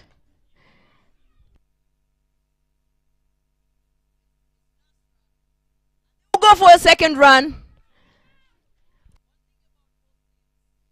They're really good with capitalizing any sort of mistakes that the fielding side makes, which makes both teams quite strong. Especially they're really good at making the quick singles, and they're also big hitters whenever opportunity rises, making this game a very interesting game. Looks like it will be a very close game, like yesterday's game, that left everybody upstanding, and a lot of emotions were poured here at Gahanga Cricket Stadium. Dances, tears, everything was experienced here. Seems to be one of those games where, because this win means a lot for both the teams. Yeah, you're right about that. Yesterday really did have it all. And one thing we learned about Team Kenya yesterday, or one thing that they reinforced, as we've seen so much before, is that strength in depth. Their deep batting lineup coming in handy. That will be a wide. And you'd imagine they'll need to go hard here to keep up with that required run rate, so wickets will fall. And the rest of that batting lineup will all need to step up and deliver, as Kenya take a single there from third man. Good running. They'll need to keep this score ticking over. Dot balls really can cost them here.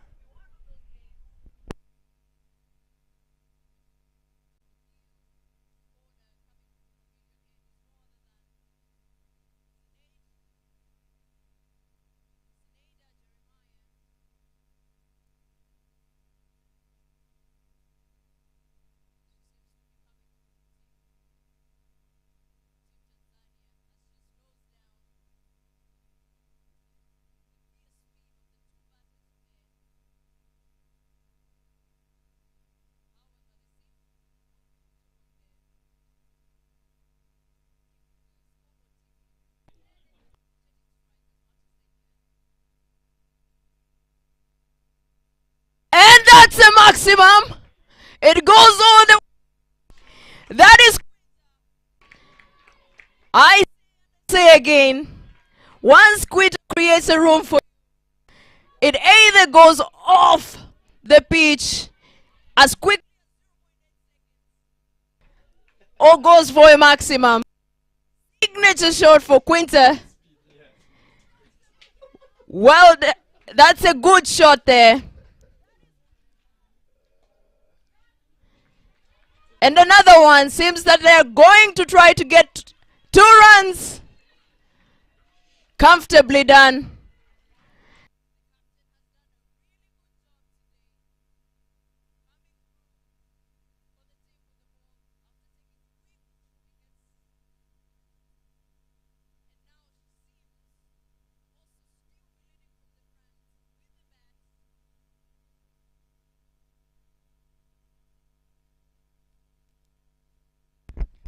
Yeah, I was just thinking to myself, looking at that field, they had someone deep at cow corner, long on, long off, all on the boundary with the offside exposed, and I was thinking this bowler needs to bowl it full, has to be tight on her line and length, or else she'll be punished.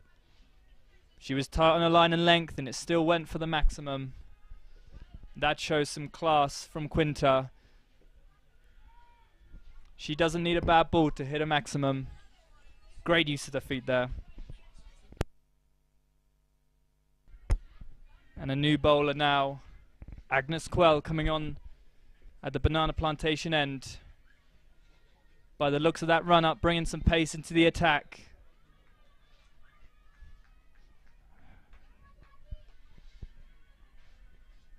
Nice long run up there. Again, no protection out on the offside boundary. So anything short and wide you think would be punished.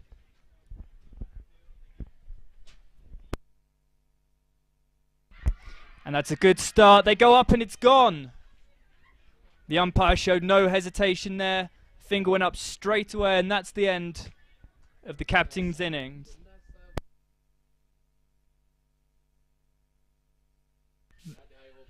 Vanessa on disappointed. She was struggling to find her fit form. Seems that today wasn't her day.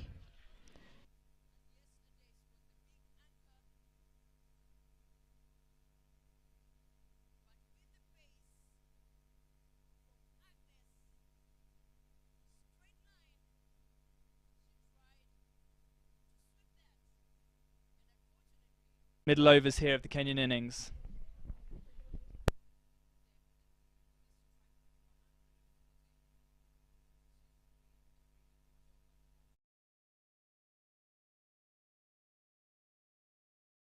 महारती ji, fantasy अखाड़ा में विदेश जाने का भी chance है।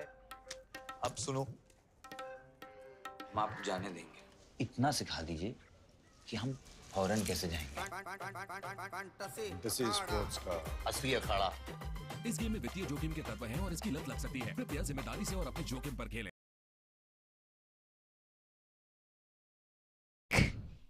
And did not allow her to even warm up for her captain's innings. Today she seems to have switched on and gotten ready for the Tanzanian bowlers. Maya continues from the pavilion end, bowling to Sarah.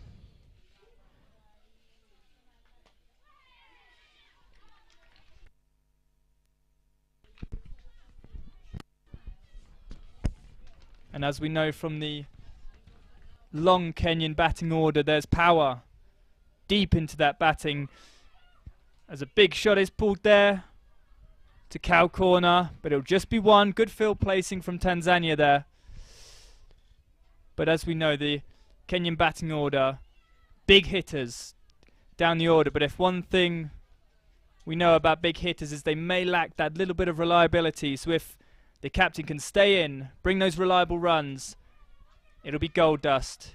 That's a nice pull shot there. to deep square leg, but it'll just be one. Again, good fielding from Tanzania. It's exactly what they need.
Incoming.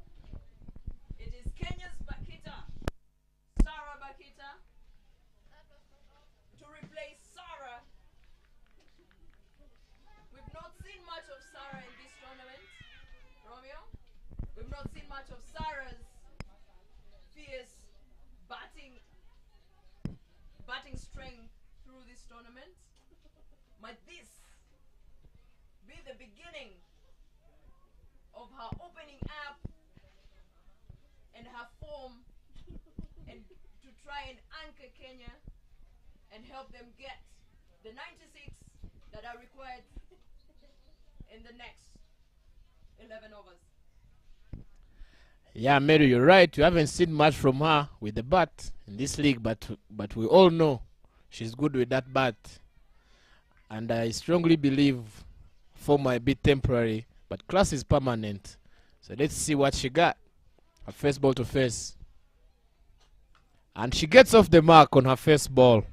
She's a very experienced player.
Dropped easily at long on.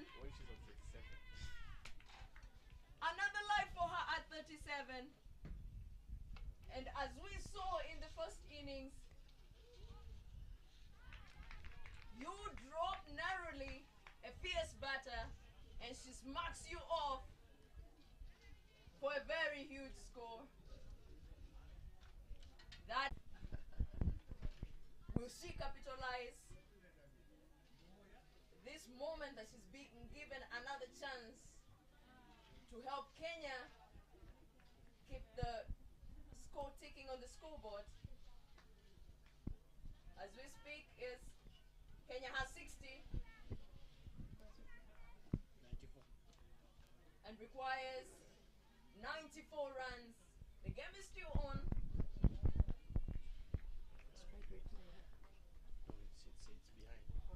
Yeah, we are.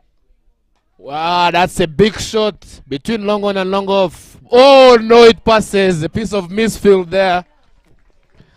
And the long off lets it go. It goes. That's another boundary for the captain herself. Further to being dropped at long on. And we are halfway the innings. And the score on board is 64 now. So that's 86 to win. In the last 59 balls. So that's a good comeback from the captain herself, Quinta Abel, after being dropped when she's on 35. Now she's 9 runs away from a half century.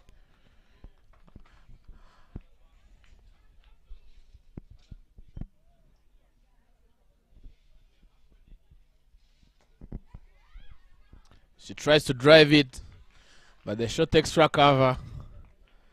The ball gets back to the wicket. Good piece of bowling there. The spin. Oh, she tries to slash it, but she misses it.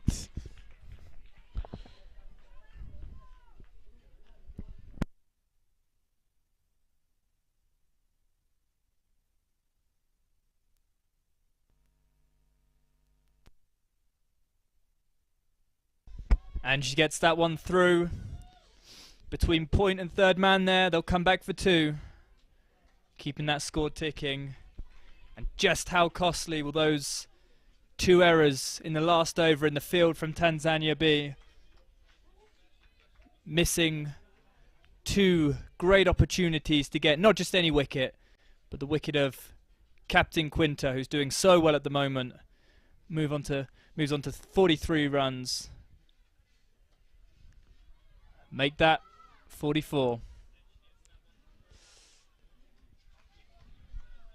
We've talked about fielding and just how costly that can be.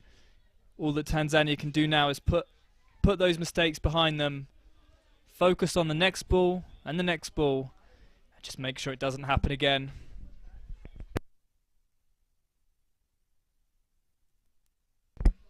That's Sarah Bakita on strike. Face the spin. And that's the wrist work. And it goes down the fine leg. But there was no fielder. The deep mid wicket had to run to the ball. And that's a good attempt of a run out. But she's safe. She can easily run in between wickets. She's quick. She's so fast. Despite the size.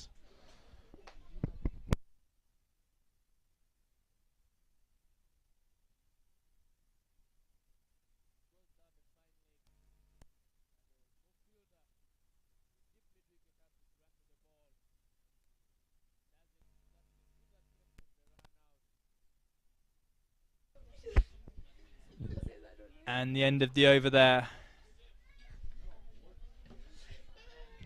Captain back on strike. Long on, long off, both out. Person protecting the boundary at cow corner and at square leg. They're definitely predicting a lot of shots being played across the line.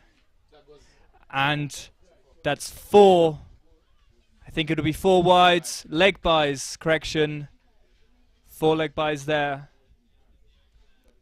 And I suppose that's the danger of using all your deep fielders out in front of square, is anything behind square that misses the keeper is going to go for 4 runs. We know that the line from the bowler here is going to be straight at the pads with the protection out on the leg side. What's the reply going to be? That's a good line. They go up. It won't be out. Looks to be a little high. Oh, and the captain's gone down there. Think that one hurt. I'm sure the medic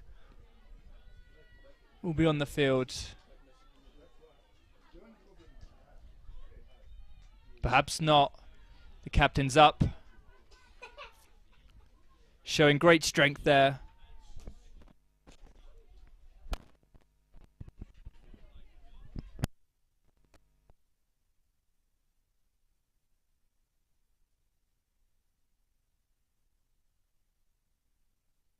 It's big, it's in the air, fielder's underneath it. Oh, what a take in the deep.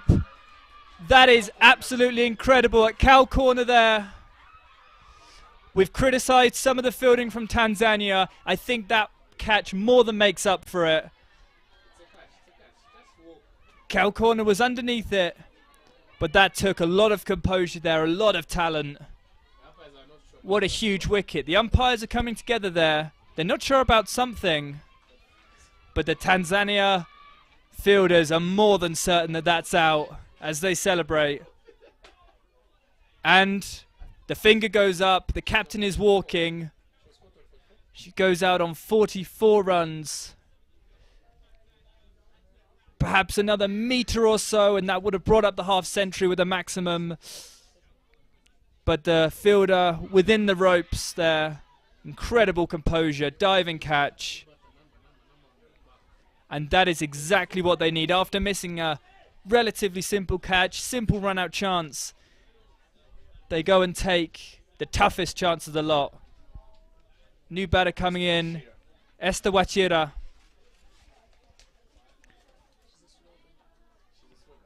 Big hitter coming in, 2 big hitters at the crease. And you must say that'll be what they need, I think, now. With so many fielders on the boundary there, they'll need some power to beat them. I'm not sure how many singles are really in this field to be stolen, so we could be in for some exciting cricket from these 2 Kenyan batters. Big hitters, lots of power. Are we going to see some fireworks here? Time will tell. Slower ball there, chipped, just missing Silly Midon. That's lovely variation from the bowler. Smart cricket, smart thinking. Chipped just over that fielder, in close on the onside. The last thing Kenya will need is to lose another. They need to build this partnership here. But Team Tanzania on fire at the moment. And you can see why. That's down the leg side. That'll be a wide.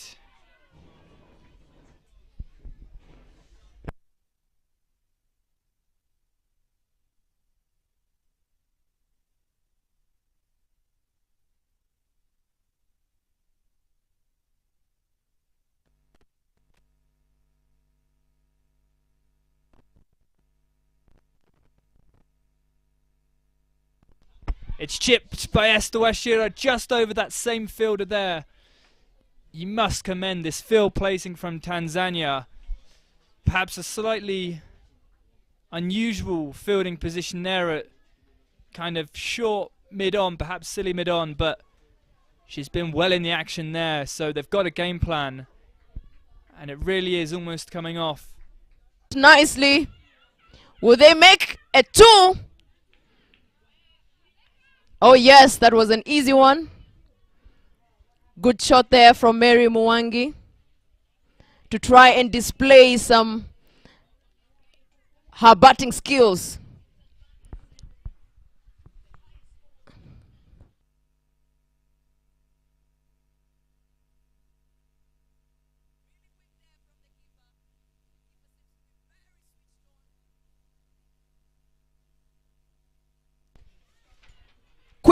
quick hands.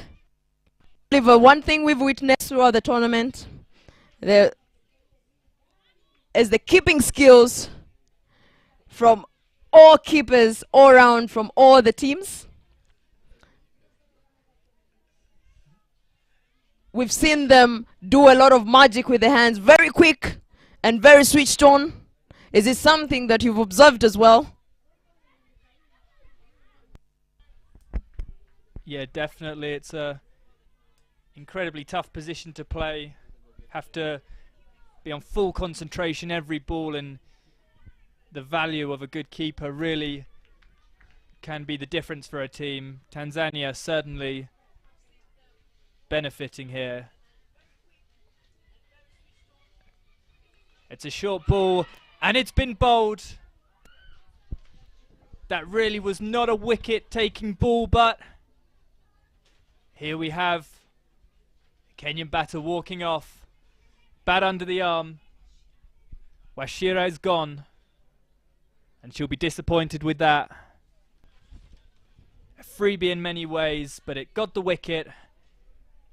And that has brought in Marceline Ochieng, who really is faced with a tough task now for Team Kenya. We know they're good finishers, as we've seen in their previous 2 games. They've taken it to the last over, they've managed to get over the line, but this will be their toughest task yet. That last ball clipping the top of the off stump and dismissing yet another Kenyan batter. We've talked about the strength and depth for Team Kenya with the bat, and boy, will they need this now. For Tanzania, they just need to keep things tight. They've got a good field set. They've got a lot of protection out. If you look at that required run rate, singles aren't enough. No doubt Team Kenya know just that. Another play and a miss. Keeper sharp as lightning there, taking the bails off. Tanzania oozing confidence now, and rightfully so. That was a very, very, very magical over from Swaom. She was exceptional today with the bat, and she still is coming through for Team Tanzania with the ball. Very good deliveries from her.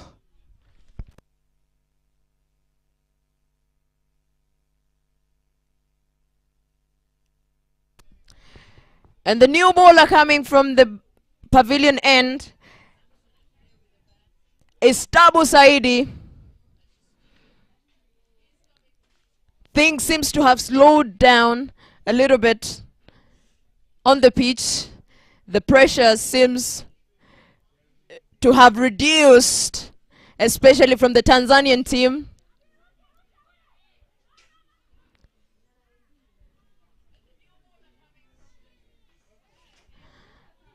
They seem to be very comfortable at the moment. The Tanzanian team, especially that the odds and they are in their favors as we speak.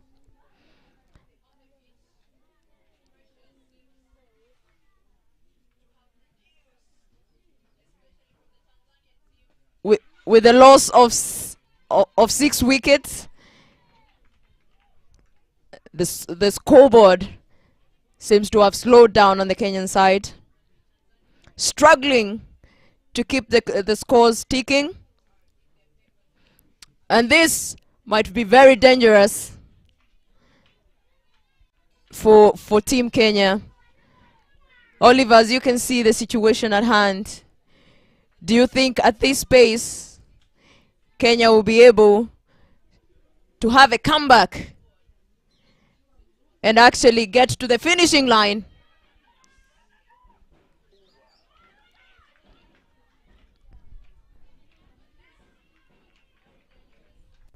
Brave fielding there from Tanzania. I noticed in the first innings a couple of chances similar to that the Kenyan fielders are long on and long off, just stepping back, letting the ball bounce, not going for the catch. We haven't seen any of that from Tanzania, and It's really good to see such brave fielding there out in the deep. I think the game situation as it stands, never say never in cricket, but it really does look like an uphill battle here for Kenya. And Tanzania, they just need to keep it tight. They just need to keep doing what they're doing. It's Team Kenya that will need to come up with something that they have not found so far.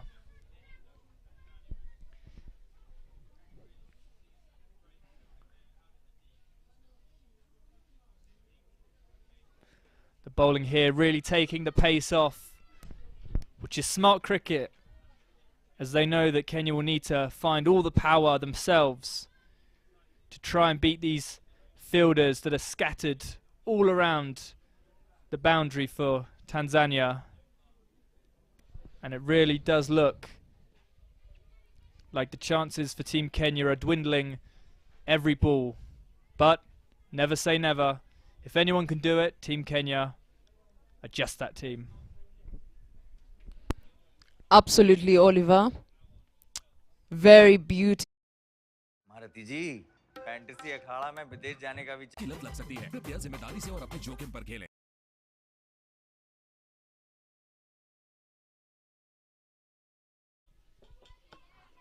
It is a good strategy that they decided to work with the slower bowlers at the moment, especially that the powerful hitters who are really good at playing slow balls are out. But I agree with you again. Too early to tell, as T20 games changes very quickly. And as you've seen there, Mary Mwangi seems to still be switched on.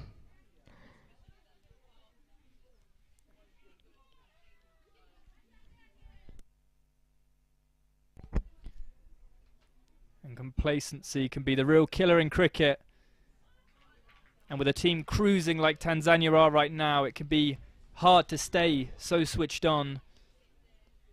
Run rate slowing, the sun beating down these fielders all around the Tanzania. Quick single being taken there.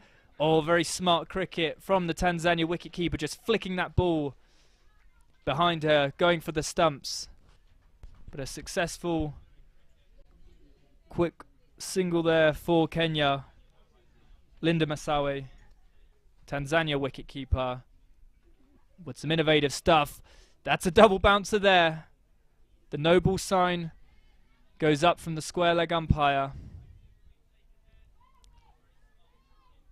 Now from the main umpire. No ball signalled.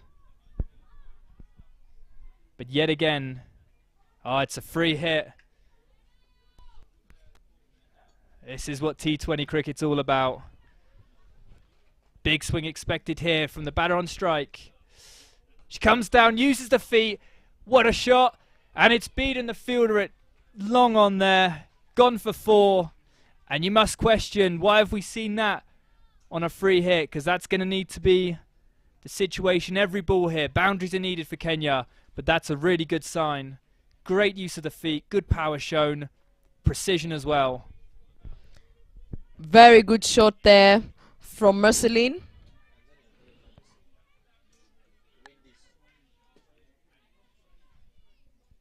And I agree with you, Oliver. That is the intent that we need to see for every ball.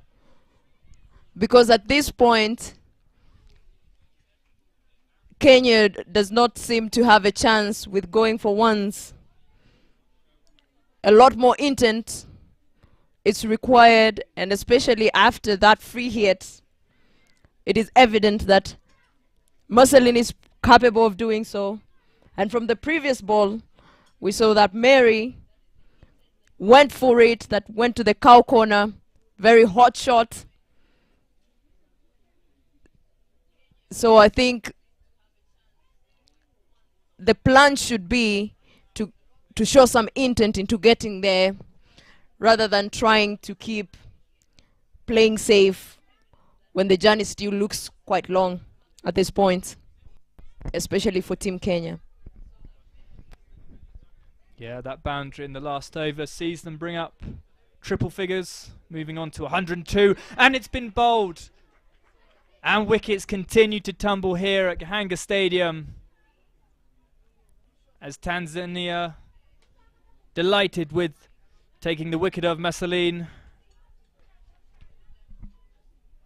And the journey goes on for Kenya, continuing to increase in difficulty. Melvin Adambo coming to the crease with a real tough ask. The tails of Tanzania team are up.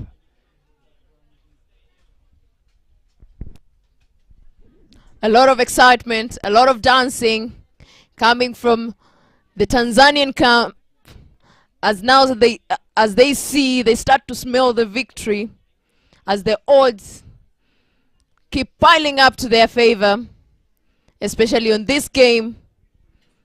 With the fall of the 7th wicket, Kenya has 102, restricting Melvin to not a run, and Melvin manages to secure herself and get off the mark with 1 run. The game has slowed down and the Kenyan camp has gone cold quiet and cold silent. Oliver, at this moment in time, if you were the Kenyan captain, what would be your game plan to try and get Kenya back into play? I think the tactics from Team Kenya here have to be pretty simple. Swing hard, find these boundaries, find the gaps. Tanzania continue to leave the offside boundary unprotected, but they're bowling to that field and making it so difficult for Team Kenya. Whether they can perhaps use their feet a bit more, give themselves some room to try and beat that offside field. They need to do something, because continuing to heave that ball to the leg side just won't work. And I think one thing to think about is these new batters coming in have no time to get their eye in, no time to see what the ball is doing, get used to the bowlers that they're facing. They're just needing to step out to the crease, take their mark and swing. The job's simple, at least. There shouldn't be much overthinking. And again we see the same field set for Tanzania that's working so well. Can Team Kenya manipulate this field, find the answer to such a good bowling display? The ball's been hit out to long off there, but just another single. And as we all know, this won't be enough. I agree with you, Oliver. And now requiring about 51 runs in the 3 overs left. That is a really big ask for the bowlers. A really big ask for the batters. They really need to step up. But as you say, the field setup for Team Tanzania is not giving the Kenyan team any chance. They have displayed total class with the ball and with the bat. A good proof that not having a lockdown during COVID worked in their favor as they continued to train. And another wicket taken. Fabulous, fabulous catch there.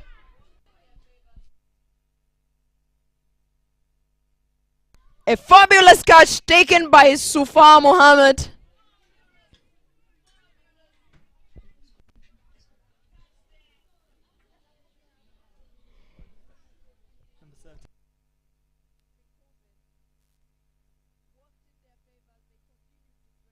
Oh my. And that catch, that magnificent catch from Sufar, sees Mary off and Daisy in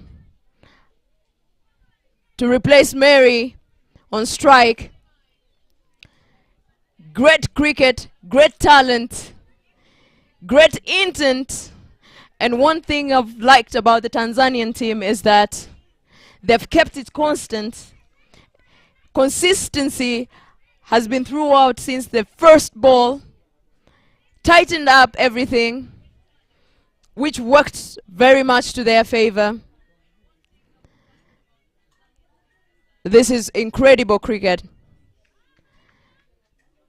Down to 8 wickets, we had 103 runs.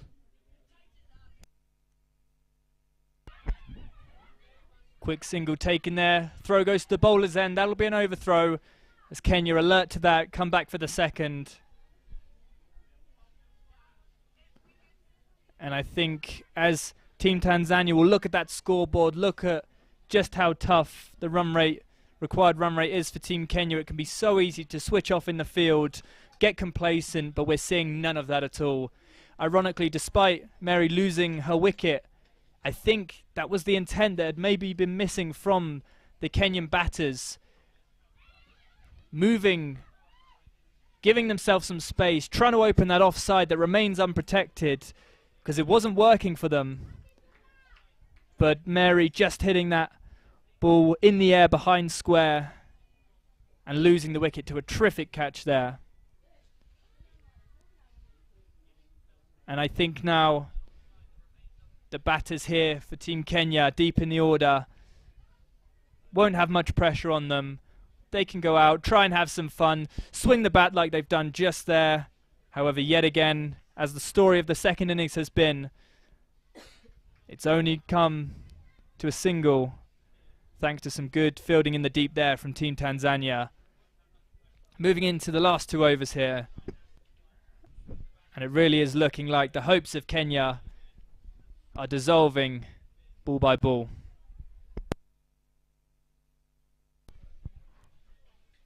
Better intent there shown by the batters in the just completed over. The intent of going for the runs, going for the ball, that is what they needed. But at this moment, if it would have come at an earlier stage, say at the 17th, 16th over, there might be room for some game changer. But it's good to see the intention. They keep going until the last ball. Particularly Daisy has been a very impressive cricketer, especially having a great comeback after getting into an accident about 4 years ago. A very vital accident. She was able to recover and get back on form, and as you can tell, she is on a mission, even though the chances for Team Kenya looks very slim as we speak. Great comeback. That's what we call commitment to cricket. Olive, as you can see, as you've been witnessing throughout this tournament, great talent of cricket is existent in this beautiful continent of ours. And thankfully, Rwanda Cricket Association has been able to provide platforms where female cricketers are able to showcase their brilliant talents and show what they're made of to the world. It's been an incredible tournament throughout the 8 editions, the 7 editions that have passed already. And now it has come to a point where even other teams from other continents are participating in the tournament. Very good sign that the future of women's cricket in Africa is super bright than the star itself. And I live to see that time when more African teams are going to be participating in the ICC Women World Cup tournaments. Yeah, I think there's only one direction that women's cricket, especially women's cricket here, as you say, in Africa is heading, and the future does look very good here. We're seeing some incredible talent being shown, incredible cricketing technique, but above all else, the attitude of these cricketers being shown. Team Kenya here, pretty much dead and buried, you have to say. Perhaps at this point mathematically impossible for them to win, but the intent they're showing, the attitude is still that of positivity and trying their absolute utmost best here to get something from the game. It's a nice shot off the pads, down to fine leg. Quick fielding from the deep square leg. But absolutely the future is looking incredibly bright here.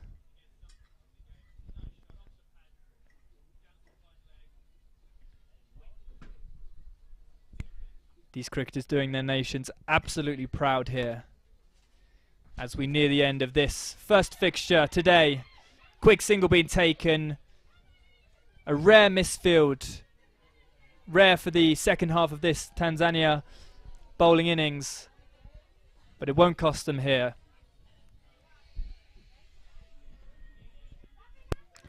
For those who are just joining us, we are coming to you live from Gahanga Cricket Stadium, where Kenya is taking on Tanzania, and the fourth day of Kwibuka T20 Women's Tournament, which is hosting 8 teams from Africa and across Africa and beyond Africa. This is the second innings going on at the moment, where Kenya has been chasing 153 runs that were set by Tanzania. What a catch there, seeing Daisy off. That was straight into the sticky arms at the covers. Seeing off Daisy, she looks disappointed, but I agree with you again. Even though mathematics at the moment seems not to be in the Kenyans' favor, the attitude of playing till the end, total class is being displayed there.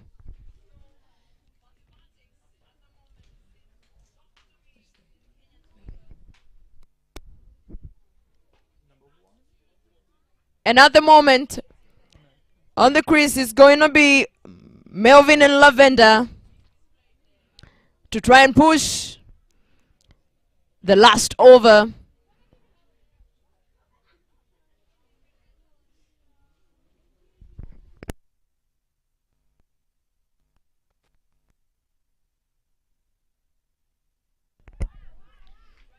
Swing and a miss. No hanging about here, no time to get your eye in. I'm sure her teammates, as they were wishing her luck as she approached the crease, just said, go out there, have fun, swing hard. And that's just what she's done in these first 2 balls. That's a run out, incredible keeping yet again. And that is the end of the Kenyan innings. They are bowled out here.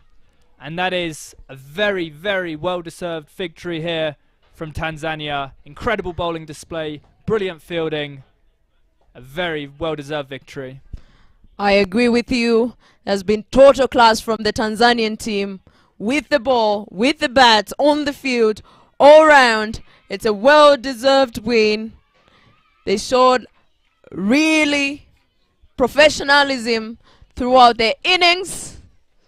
Didn't give away so many chances, and they didn't give away chances as well.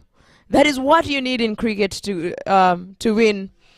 As you saw from the close game of yesterday between Kenya and Rwanda, a few mistakes in the last overs, especially the last 2 overs, costed them the entire game, which Tanzania did very well to restrict and to avoid all sorts of mistake on the field. Well played, Tanzania. Well deserved win. Yeah, absolutely. The celebration